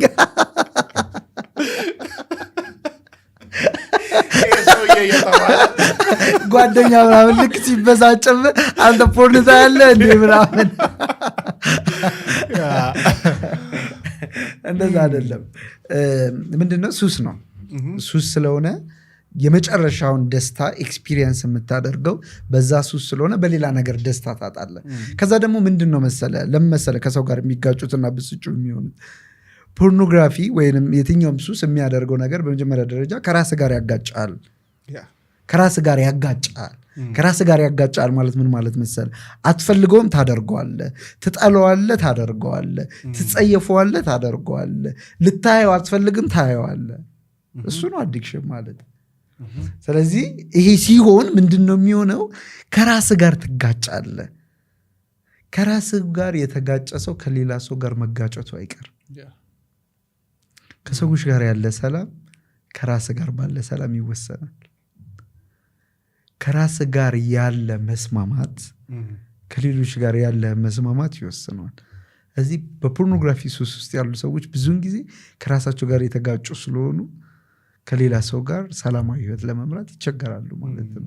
ለዛ ነው ከሰው ጋር ያላቸው ሪሌሽን ይበላሻል። ሌላው በፕሮፌሽናል ላይፍ ላይ በጣም ትልቅ አፌክታል። በነገራችን ላይ ፖርኖግራፊ አዲክትድ የሆኑ ሰዎች በቀን ውስጥ ከ4 ሰዓት እስከ 7 ሰዓት ያክል ሊያዩ እንደሚችሉ ታውቃለህ? በቀን እንዴ? ቆይ በአመት ላስለው እኔን አስለው አትበለኝ እንጂ አንተ አስለው። ቆይ ከ4 ሰዓት እስከ 7 ሰዓት። እሺ በአቨሬጅ 5 ሰዓት አድርገን እንያዘው። 360 እንደ 1800። አንዳንድ ሰዎች ሌሊት አይተኙም። ለምን መሰለ ይህ የሚሆነው? ሱስ እንዴት ፈንክሽን እንደሚያደርግ ልንገር። ዛሬ ለምሳሌ በጣም ለ5 ደቂቃ አንድ ሰው ፖርኖግራፊ ያየ፣ ለ5 ደቂቃ ፖርኖግራፊ ያየ እና ደስተኛ ሆነ። ነገ ግን ለ5 ደቂቃ ቢያይ ደስተኛ አይሆንም። ስለዚህ ይጨምራል፣ መጨመር አለበት። አንደኛ የአዲክሽን መገለጫውም እሱ ነው፣ መጨመር አለበት። ስለዚህ ሁልጊዜም ቢሆን ምን እያለ ነው የሚሄደው? እየጨመረ ነው የሚሄደው። ስለዚህ እየጨመረ በመሄዱ በጣም ረጅም ጊዜ ረጅም ሰዓት ሰዎች ፖርኖግራፊ ስራ ቦታ ሆኖ ፖርኖግራፊ ያያሉ፣ ትምህርት ቤት ውስጥ ሆኖ ፖርኖግራፊ ያያሉ፣ በቤታቸው ሆኖ ፖርኖግራፊ ያያሉ፣ ረጅም ሰዓት ያጠፋሉ። ስለዚህ ፕሮፌሽናል ዴቨሎፕመንታቸው በጣም እየቀነሰ ይሄዳል። በጣም የሚገርም የስራ አቅም ያላቸው ሰዎች፣ የሚገርም ክሬቲቭ የሆነ አይዲያ አእምሯቸው ላይ ያላቸው ሰዎች በፖርኖግራፊ ሱስ ምክንያት ውስጣቸው ያለውን ነገር እንኳን ለማውጣት ይቸገራሉ።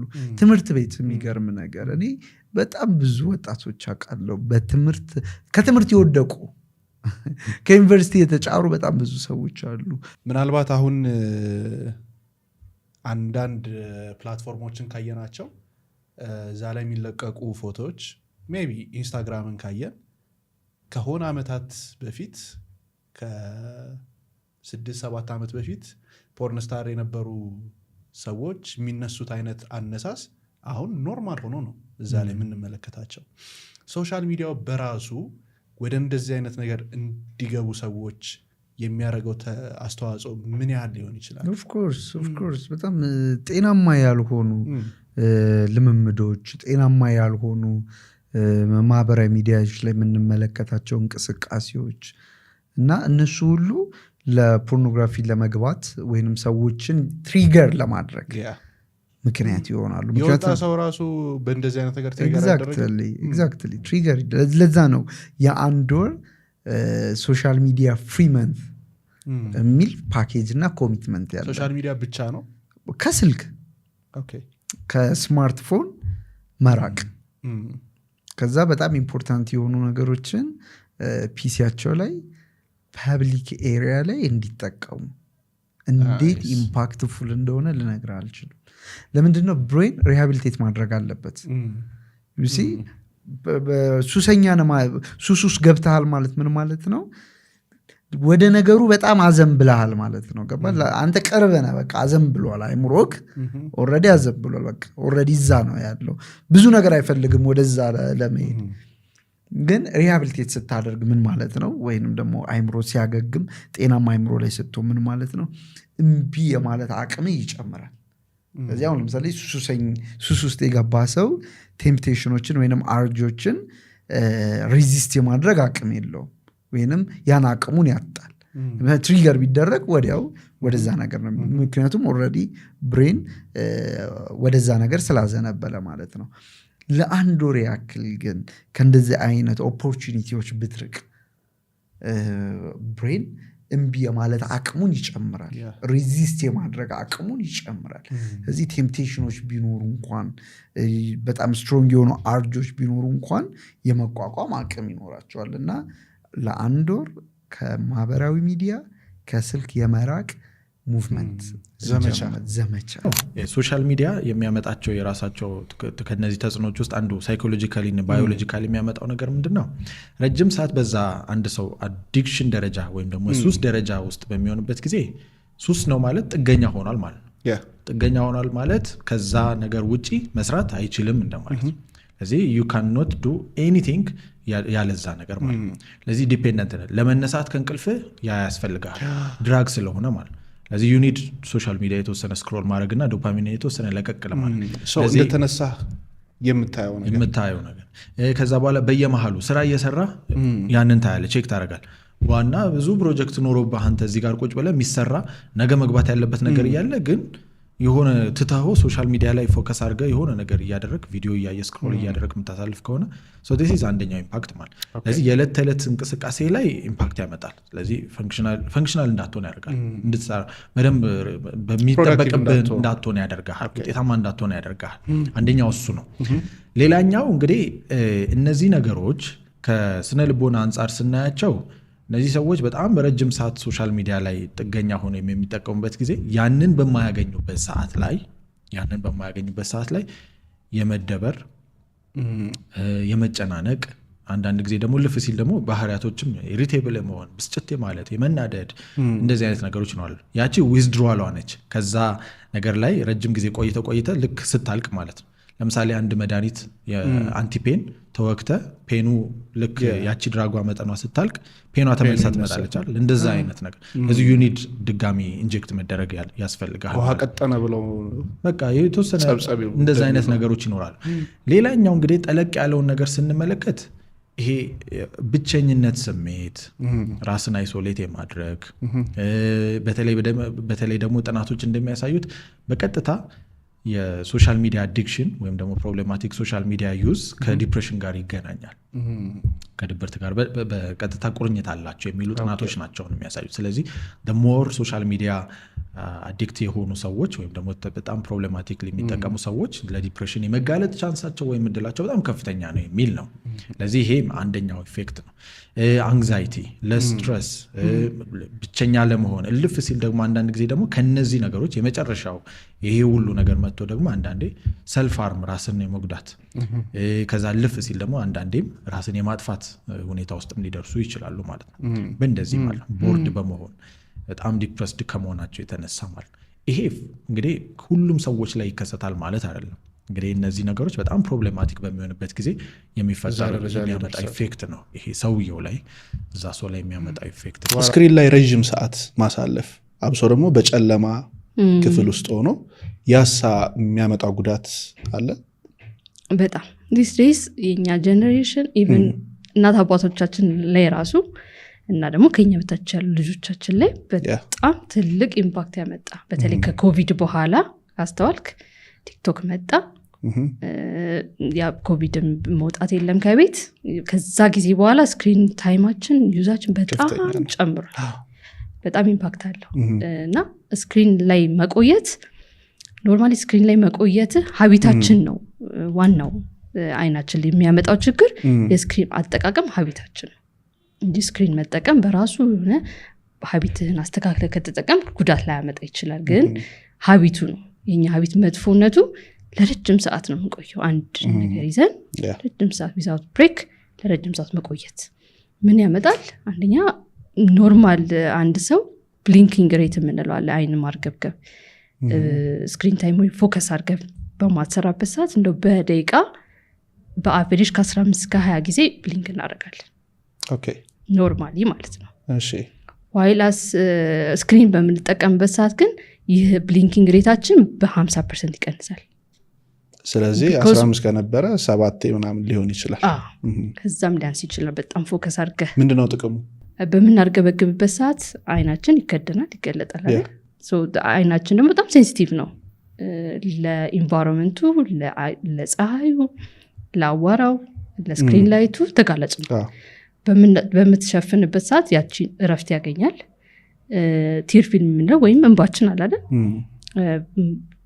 ካልጨፈንከው አይንህ እንባ አያገኘውም ሰርፌሱን ወይም የአይን ብሌናችን መስተዋቱን ለኢንቫይሮንመንቱ ተጋላጭ ነው አይናችን ካልጨፈነውና ኢቫፖሬት የማረክ የመድረቅ ሁኔታ ይኖራል ግን ጨፍነ ስትገልጥ እንባህ ራሱ ሰርፌሱን ዌት ያደርገዋል ወይ ያረጥበዋል ያ ደግሞ አይናችን እንዳይደርቅ እና ኢፌክት እንዳያመጣ ይጠቅመናል ሶ አንደኛ ብሊንኪንግ እንትናችን በጣም ይቀንሳል ሁለተኛው አይ ስትሬን አይናችን መስል አለው አይደለ ሰውነትህ እንዴት ነው የሆነ ስፖርት ብትሰራ ይዝላል አይደለ ይደክማል ልክ እንደዛውላ አይናችንም የራሱ መስል አለው ከውስጥም ከውጭም መስል አለው እና ፎከስ አድርገህ ስትሰራ ከውስጥ ያለው መስል አኮሞዴሽን እንለዋለን ኮንትራክት አድርጎ ይቆያል ኮንትራክት ሲያደርግ መስል ደግሞ እየደከመ ነው የሚመጣው እንደዛውላ አይናችንም ያላቸው መስሎች እየደከሙ ይመጣሉ ያኔ አይ ስትሬን ተከሰተ እንላለን የአይን መድከም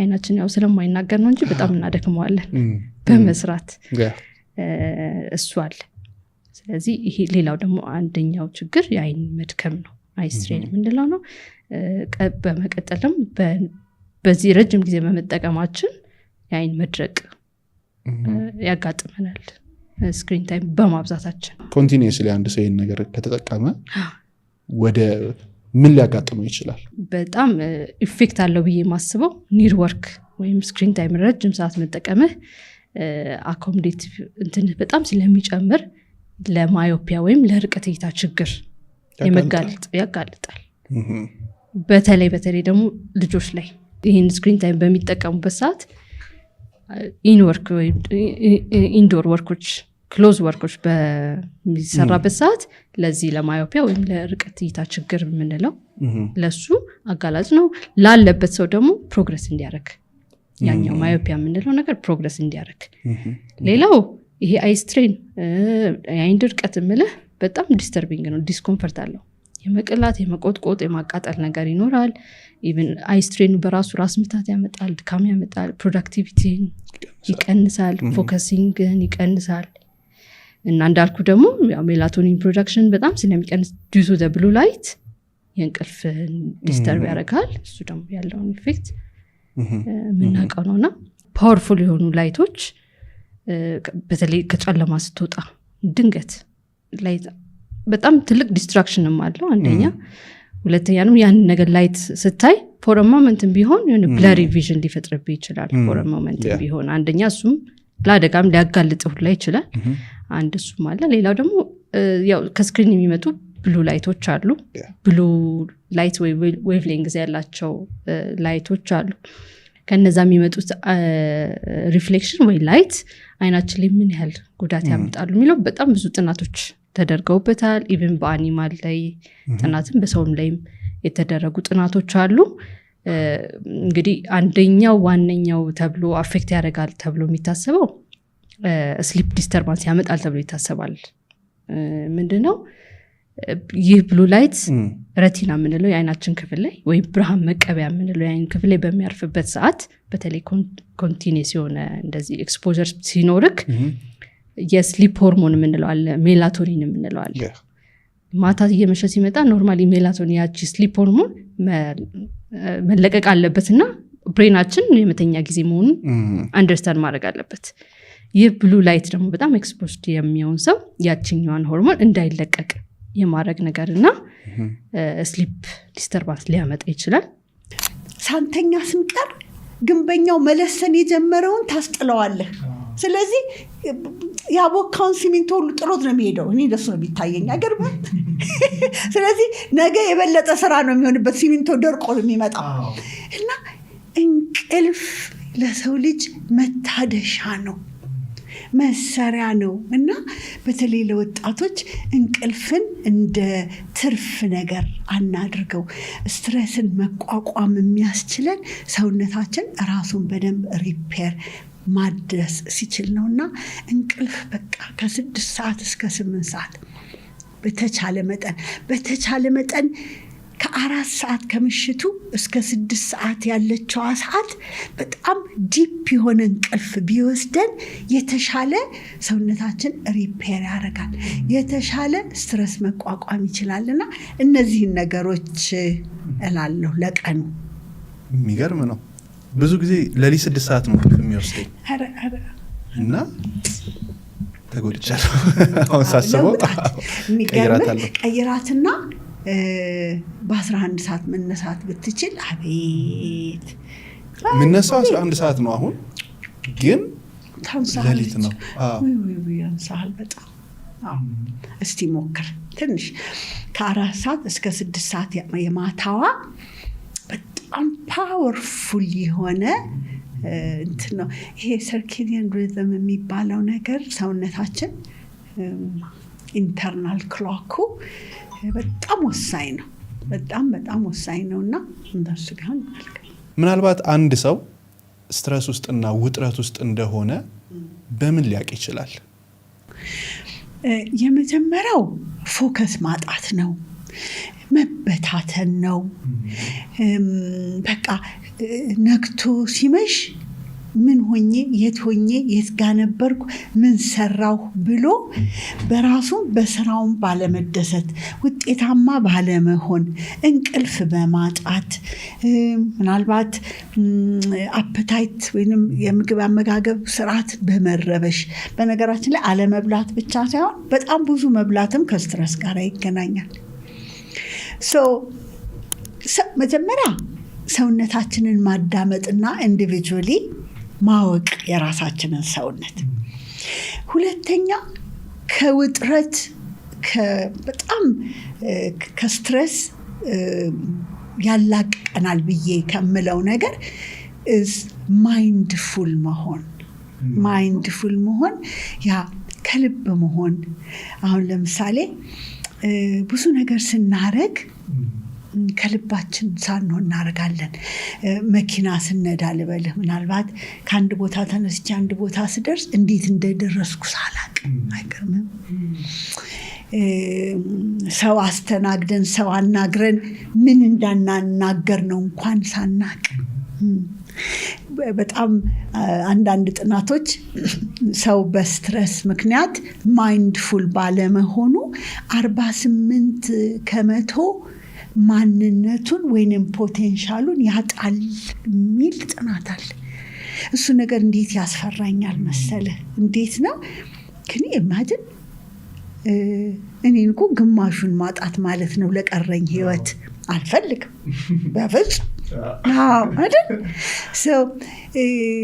ማይንድፉል ስንሆን ለምናደርገው ነገር አሁን ላይ መገኘት። አሁን ላይ ስንገኝ ነው ነገሮችን ማጣጣም የምንችለው። ብዙ ጊዜ ብዙ ወጣቶች ምን ጠይቃለሁ መሰለህ? ልጅ ሆነ እርግጠኛ ነኝ እኔም ያለኝን ነው የምነግርሃለሁ። አሁን ለምሳሌ አንድ ክረምቱ ረጅም ሆኖ የምታስታውሰው የለም ወይ? አክስት ቤት አጎት ቤት ሄደህ አረዛዘሙ ያረከው ነገር ብዛቱ፣ ቀኑ መርዘሙ፣ የተጫወትከው ነገር ብዛቱ። አሁን አውራው ብልህ አውርተህ አትጨርሰው። አሁን ያለፈውን ወር አውራው ብልህ ትናንት ነው የሚመስለኝ። በጣም ቅርብ ነው። በቃ ቅርብ። ከዛ ደግሞ ብዙ አይደለም። አዎ። ለምንድን ነው አሁን ያለንበት በጣም የሚወሳስደን ነገር ስላለ we're not paying attention, mindful አይደለም። ዓለማችን ያው በጣም አሁን ያለነው እንትን መሰረቂያ ጊዜ ነውና በተለይ አሁን በቃ የሚወስደን ነገር የምንሰማው የሚጠራን ነገርና ሳናቀው ማንነታችን ህይወታችንን እንሰረቃለን። እንደው በዚህ አጋጣሚ እኔ ፐርሰናል ነገር ብነግርህ ቴሌቪዥን ማየት ካቆምኩ 35 ዓመቴ ነው። ይህን ተናግሬ አላውቅም። አይገርምም? 35 ዓመቴ እኔ ቴሌቪዥን እንደዚህ ከፍቼ ባለቤት የኖረው ሲከፍተው ያው አጠገቡ ለመሆን ትንሽ ቆይና ጥየው ነው የሚሄደው። አሜሪካን ሀገር ነው ያቆምኩት። ለምንድን ነው? በቃ የማየው ነገር የሚሰርቀኝና እኔነቴን የሚያሳጣኝ ሆኖብኝ ነው። እንግዲህ ያኔ ነው። ያሁንም አላውቅም። እና we need to guard ማንነታችንን ማይንዳችንን ጋርድ ማድረግ አለብን። ለስትረስ መቋቋሚያ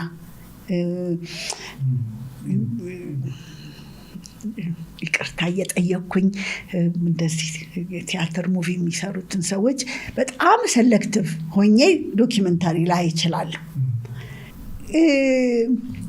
አስተሳሰባችን ነው ህይወታችን። እንግዲህ እሱን ነገር እንዳንረሳ። ስትረስፉል ህይወትም ለመኖር የተረጋጋም ህይወት ለመኖር የመጀመሪያው መነሻው አስተሳሰባችን ነው። አስተሳሰባችን ከየት ይመጣል? አስተሳሰባችን እኮ የሚመጣው ከምናየው፣ ከምንሰማው፣ ከምናሸተው፣ ከምንቀምሰው ነው፣ ከሚገባው ነገር። አዎ ያ ነው ህይወታችንን የሚፈጥረውና ስትረስፉል የሚያደርግንን ነገር መርጠን ባናይ፣ የማይመቸንን ንግግሮች የማይመቸን ቦታ ጋር ባለመገኘት ስትረሳችንን ማኔጅ ማድረግ እንችላለን። ነው አንድ ሰው ፒስፉል ነው ሲባል ያ ማንነቱና ህይወቱ ነው። ያ ማንነትና ህይወቱ የመጣው ካስተሳሰቡ ነው። በቃ ፒሪየድ። ሌላ ምንም ነገር የለም። ምንም አቋራጭ የለም። ልንሆን የምንፈልገውን ነገር በአሳባችን መጀመር አለብንና ምንድን ነው የምናስበው? እንጠብቅ። ስትረስ ውስጥ የሚያስገባን በገዛ እጃችን። የሚገርምህ የእውነት ስትረስፉል የሆነው ነገር በጣም ትንሽ ነው። ብዙ ፐርሲቭ የምናደርገው አመለካከታችን እሱ ደግሞ የሚመጣው ኮንስተንትሊ ከምናየው ከምንሰማው ይሄ እያልን ቀኑ ሙሉ ከምንውለው በጣም ጥሩ ጥሩ ነገሮች የሚያንጹ ነገሮች እንዳሉት ሶሻል ሚዲያዎቻችን ላይ አምሹር ይሄ ንግግር ወጣቶችን ያንጻል ብዬ አስባለሁ ጊዜ ወስደው ካዩት ግን ኮንስተንትሊ አሉባልታ ከሆነ ምናምን ከሆነ ገደለው አቃጠለው አነደደው የሚገርምህ እያንዳንዷ ነገር ትገባለች ስትገባ ደግሞ እያንዳንዱ ሴላችን ሰውነታችን ለሱ ምላሽ አለው እሱን እያሰብን ጋርድ ብናደርግ አይ ቲንክ የተሻለ ከስትረስ የወጣ ህይወት እንኖራለን እላለሁ ሌላ ማለት የምፈልገው ስቴፖች ወስደን ይህንን ማይንድፉል መሆንን ለምሳሌ ለ3 ደቂቃ ብዙ ጊዜ የምለው ነገር አለኝ ለ3 ደቂቃ ከትንፋሻችን ጋር ሆነን ስትረስን በጣም በጣም ሊያሸንፍ የሚችል ነገር ምስጋና ነው የሚገርም እንደ ግራቲቲዩድ ሰውነታችንን የሚያሳርፍ ብሎ የሚያረጋጋ ነገር የለምና 3 ደቂቃ ወስደን ከትንፋሻችን ጋር ሆነን በግራቲቲዩድ ውስጥ በአፕሪሺዬሽን ውስጥ በኮምፓሽን ውስጥ በአድንቆት ውስጥ በርህራሄ ውስጥ በፍቅር ውስጥ መሆን መርጠን ነው ያንን ሐሳብ የሚገርምህ ኬሚካሊ ሰውነታችን ይለወጣል ብዙ ጥናቶች አሉ 3 ደቂቃ በኋላ በሃርት ብሬን ኮሄረንስ ያለው ሰው ደሙን ቀድተህ ብትመረምረው ይዘቱ ይለወጣል ይላል እና ገንዘብ የማይፈልግ ምንም የማይፈልግ አየርና ይሄ ድንቅ የሆነ የተሰጠኝ ሰውነት የኔ መሆኑ 3 ደቂቃ ጠዋት 3 ደቂቃ ማታ ከዛ ደግሞ ቀን ውስጥ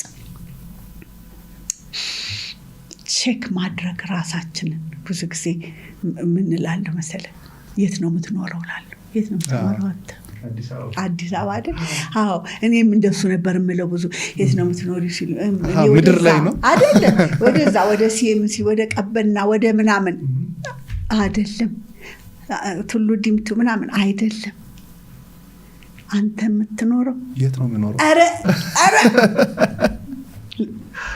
አንተ የምትኖረው አብርሽ እዚህ ሰውነት ውስጥ ነው እኔ የምኖረው እዚህ ሰውነት ውስጥ ነው ያኛው የምንሄድበት ቤት ነው አዎ እና እስቲ ቀን ውስጥ ቤታችን መለስ እንበልና ይሄ ነው መኖራችን መለስ ብለን አንድ ደቂቃ ወደ መሃል ቀን ላይ ጠዋት ከምሳ በፊት 1 ደቂቃ ከሰዓት በኋላ አለሁ የሚገርምህ አለሁ ወይ ብሎ ራሳችንን ሰውነታችንን ማዳመጥ እንዴት ትልቅ ከስትረስ የሚያላቅቅ አቤት አይናችንን ከፈታ አድርገን የምናያቸው የሚያምሩትን ነገሮች ማየት ማለት ማየት ማስተዋል መስማት ማዳመጥ ከሰዎች ጋር ቴኪንግ a moment እና ማዳመጥ ሰውን ብዙ ጊዜ ከራሳችን ጋር እንከራከራለን አይደለ ይሄ ፋይቶች አሉ ከውስጥ አብሶ የሆነ ነገር ማድረግ ስንፈልግ ትችላለህ አትችልም ይሄ ነገር ይገባሃል አይገባህም ማን ሆነ ነው ረሂም አንተ ነው ምናምን የሚሉ 2 ድምጾች አሉና እንደዚህ አይነት ክርክሮች ሲያጋጥሙሽ በውስጥሽ የሆነ ነገር ማድረግ ስትፈልጊ መጀመሪያ የምታረጊው ስቴፕ ምንድነው መጀመሪያ እንደዚህ አይነት የሆነ ነገር ማድረግ ፈልጌ እንደዚህ ውስጥ የመጣላት ከጀመረ መጀመሪያ ጸሎት አደርጋለሁ እውነት ለመናገር ከሆነ ይሄ ነገር እውነት የኔ ፍላጎት ብቻ ነው ወይስ ጥሩ ማለት ማስበው ደረጃ ድረስ አያደርሰኝም ወይ አንዳንዴ ፍላጎታችን ይበልጣል የሆነ ኒድና ዋንት የሚባል ነገር አለ አይደል በጣም ብዙ ሰው የማይረዳው ሌላ ቦታ ነው መልስ የሚፈልገው ትሩሊ ግን አንተ ውስጥ አለ መልሱ ታውቀዋለህ ከመጀመሪያው ጀምሮ ጀስት አድሚት ማድረግ ግን አትፈልግም ነው ሶ የራሴ ጊዜ ለመስጠት ሞክራለሁ የዚህን ጊዜ ከሰው ጋር ኢንተራክሽንም ለመቀነስ ማለት ነው እኔ ኤክስትሮቨርት ሰው ነኝ በጣም ማውራት ከሰው ጋር እንትን ማለት በቃ ኤክስትሮቨርት መባል አይነት ሰው ነኝ ግን ደግሞ አንዳንዴ ደግሞ ብቻ መሆን ያስፈልጋል ራስን ማዳመጥ አለብህ ሪፍሌክት ማድረግ አለብህ ሶ ደሞመንት እንደዚህ አይነት ነገር እየተሰማ ካለ የሆነ ችግር አለ ማለት ነው ኢደር እውነት አልፈልገውም ያንን ነገር ወይ ደግሞ ይሄን ነገር እንዲሰማኝ ያረገ ሌላ ነገር አለ ሶ ይሄንን በምን አጠራዋለሁ በመጻፍ ያው ጸሎት አረጋለሁ ከዛ በኋላ ጽፋለሁ ከዛ በኋላ እዛው መልሱን አገኛለሁ ራስ ጋር መልሱን ታገኛለህ ጊዜ ሲሰጠው ማለት ነው እኔ ብዙ ቦታ ከሜድ ስኩል ጀምሮ ፊትነስ ጆርኒ ብዙ ጊዜ ነበረ እኔ ይሄ ነገር ለኔ ላይሆን ይችላል እኔ እኮ በጣም ዊክ ነኝ እኔ ለዚህ አልተሰራውም በቀድሮ ይመጣብሃል ገባ ያቺኛዋ ሳምሪ አሁንም አለች ነው የዛኔ ብዙ ነገር እንትን ቡሊ የተደረገችው ማለት ነው ሶ አንዳንዴ ተረጋግሽ ነበር ቡሊ በለው የቃላት ቡሊ ያው ወፍራም በነበርሽበት ጊዜ እንደዚህ መባልህን ምናምን ሴቶች አልነበሩ ላይክ ቪቪድሊ ነው ማስታውሰው ይሄን ነገር የሆነ ጊዜ ትምህርት ቤት ከኛ ታላቆች ነበሩና ብቻ ማላርገኝ በውፍረቴ ምናምን ብቻ የሆነ ሰዓት ላይ ቬግ ሆኖ ነው የሚታየኝ ግን ይሄ ኢስ ላይክ ሜካኒዝም ነው ያ እንድታስታውስ ካረገ it would be painful ስለዚህ ሰውነት ጭንቅላት ምን ያደርጋል ይደብቀዋል ለዛ ነው ቬጎ ነው የሚታይህም አንዳንድ ደግሞ ማታስታውሳቸው አሉ ትሪገር ሲያደርግ የሚነሱ ማለት ነው ወር አንዳንዴ አታውቀው you just feeling ብቻ ነው ያለው ስሜት ብቻ ነው ያለው ሶ እኔ ፕሮሰስ ላይ ነኝ ሂል ማድረግ ፕሮሰስ ላይ ምናምን ሶ ያቺ ትመጣለች ኢንሴኩሪቲ ይመጣል ምናምን ሶ የዛኔ ቁጭ ብዬ ያሳለፍኳቸውን አስባለሁ ይሄንን እዚህ ድረስ የደረስኩት ከፈጣሪ እርዳታ ጋር ብችል ነው ፈጣሪ እዚህ ጋር ያደርሰኝም ለዚህ ነገር ባልወጣው ኖሮ ሶ ብዙ ስራዎች ላይ ብትል ብዙ ነገሮች ላይ ሰልፍ ዳውት ኖሮኝ ያውቃል ግን አሁን እንዳልኩ በዚህ አይነት ሁኔታ ነበር የማሳልፈው ማለት ነው ይቅርታ አንድ ሰው ጤናውን እንዲያሻሽል ምን ያህል ጥቅም አለው ፎርጊቭ ማድረግ ሌላ ሰውንም መጀመሪያ ከራሲ ይጀምራል ራስን ለራሲ ይቅርታ ማድረግ ላረካቸው ነገሮች ሁሌ የሆነ ሪግሬት ወይም ደግሞ ይሄ ቁጭት ሀንት ያረጋል አይደል በእድሜም በሙሉ ይሄን ምን አለ ባረኩ ይሄን ነገር እኮ ባረግ ኖሮ እንደዚህ አልሆንም ነበር እሱን ሁሉ ነገር እንዳለፈ አስበ ለራስ ይቅርታ ማድረግ ነው የሆነ ሰው ላይ የበደልከው ነገር የፈጸምክበት ነገር ሊኖር ይችላል እሱን ደግሞ ሄደ ይቅርታ መጠየቅ ካንተ ሲወጣ ኢጎ አለብን እናቃለን ያ ኢጎ ይይዛል ለራስም ይቅርታ እንዳትል ለሰውም ይቅርታ እንዳትጠይቅም እንዳታረግም ያቺን ኢጎ ግን አንዴ ዋን ስቴፕ ስናልፋት አንድ እርምጃ ስንሄድ ግን በቃ እንዴት የውስጥን ሰላምና እርጋታ እንደምታገኝ ስታየው የዛኔ ትቀጥላለና ይቅርታ ለብዙ ነገሮች አይ ቲንክ ቁልፍ ይመስለኛል አይደል ለብዙ በሮች በህይወትሽ ሰዎች የሆነ ነገር አስከፍተውሽ ወይንም በድለውሽ ይቅር ያልሻቸው ጊዜ አለ አዎ ይቅር ያልኳቸው ጊዜ አለ ነግሪኝ ትችያለሽ ሶ ከነዛ ብንጀምር ከመጀመሪያ ቡሊ ካረኩኝ ሰዎች ሁሌ በቃ እንደው ማለት ነው ከነሱ እንኳን ብጀምር ትቻለሁ አልፌዋለሁ ሶ እሱን ነገር ይቅርታ አድርጌላቸው ካላለፍኩ እኔን ነው የሚበላኝ እኔን ነው የሚወቅሰኝ ሲቀጥል እንዴት ይቅርታ አድርግሽላቸው በቃ ራሴ ፕሮሰሱ እንዴት ነበር ፕሮሰሱ ያው ራስን አክሰፕት ከማድረግ ይጀምራል መጀመሪያ ማለት ነው ሶ ራስን አክሰፕት አድርግ ራስን ለመለወጥ ሞከርኩኝ የዛኔ እንዴት ልበል ነገሮቹን ፐርሰናሊ ስለወሰድኩት ነው ራይት አሁን አንዳንድ ሰው አንድ ቀጫጫ ሰው ዶጮ ወይ ምናም ቢባል ብሎ ነው የሚያልፈው እኔ ግን ኢንሴኩሪቲ ስላለብኝ ነው ወደ ራሴ የወሰድኩት አንዳንዴ እኛ የምንመለከትበት መነጽር ማተር ያደርጋል ነው ብዬ የማስበው ፐርስፔክቲቫችን ማለት ነው ያንን ፐርስፔክቲቭ ለመቀየር ነበር ያሰብኩት ሌላው ቀጣይ የዛኔ ፕሮሰሱ እንዳልኩ ከባድ ነው ራስን ከመቀበል ጀምሮ ራስን ከመለወጥ ጀምሮ ከዛ እነዛ ሰዎች በቃ እኔ ባየሁት መነጽር እኔ በቀየርኩት መነጽር ሳያቸው ልክ ስቀይረው ያን ያህል እንትን አይልም ገባ እንዲሁም ጥሩ ሞቲቭ እንዳረጉኝ ያሰብኩት እንደዛ ባይሉኝ እኔ ሞክር ነበር ይሄንን ኢቭን እንደዚህ ካሪየር ድረስ ይደርስ ነበር አይደርስም ሰው ለበጎ ነው ተመስገን ብዬ አለፍኩኝ ከዛ ደግሞ በህይወት ውስጥ አለ ብዙ ሰው ይመጣል ይሄዳል በህይወት ውስጥ ብዙ ነገር ያስተምራል ሰው እኔ ማስበው ምንድነው የሆነ ሰው በምክንያት ነው የሚመጣው ምንም በለኝ ዛሬ ለምን ያገኙት ታክሲ ውስጥ ያዋራሁት ለምን ሰው አይኖርም ሳይሆንም ስራ ቦታ ያወራሁት ማላቀው ለምን አንድ ሰው አይሆንም በምክንያት ነው የሚመጣው ህይወት ውስጥ የሆነ ነገር ሊያስተምረኝ የሆነ ሌሰን ሊሰጠኝ ነው የሚመጣው እነዛም ሌሰኖች ሰዎችን ከፋፈልኳቸው። ቴምፖራሪ ያሉ ዝም ብለው መጥተው የሚሄዱ መጥተው ትንሽ ቆይተው የሚሄዱ ሊንገር አድርገው እስከ መጨረሻው አንድ ላይ ደግሞ የሚሄዱ ሰዎች አሉ። እነዛ መጥተው የሚሄዱ ሰዎች ሊያስተምሩ ነው፣ ካራክተርን ቢውልድ ሊያደርጉ ነው። ብዙ ጊዜ እመከራለሁ፣ ሰው አትመኝ። እኔ በጣም ቶሎ እንትን የምል አይነት ሰው ነበርኩኝ። ሰው አትመኝ፣ እንደዚህ ብዙ ምክር እመከራለሁ፣ አልገባኝም። ስለዚህ እነዛ ሰዎች መጡ በህይወቴ፣ አስተማሩኝ፣ ካራክተር ቢውልድ እንዳረግ አረጉኝ። ስራቸውን ሲጨርሱ ሄዱ። እኔ ፎርጊቭ በማድረጌ ከፈጣሪ ጋር የምታረቀው ብዬ ነው የማስበው። ልቤ እነዛ ላይ እንደ ቂም እያሰብኩኝ ፈጣሪን ሄጄ አምላኬ ከሱ ጋር ለመገናኘት በሞክር እነዛ ጸሎቴ ከጣሪያው አያልፍም። ምክንያቱም እኔ እነሱን ሳይ ማየው ክርስቶስን ነው።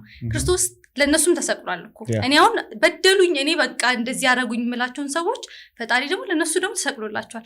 እነሱን ልጄ እያለ እየጠበቃቸው ነው። እኔ ለእነሱ እንደዚህ አይነት ሄት ካዳበርኩ ልቦኔ ውስጥ ወንድምን እንደመጥላት እኮ ማለት ነው። ወንድምን መጥፎ እንደመመኘት ነው።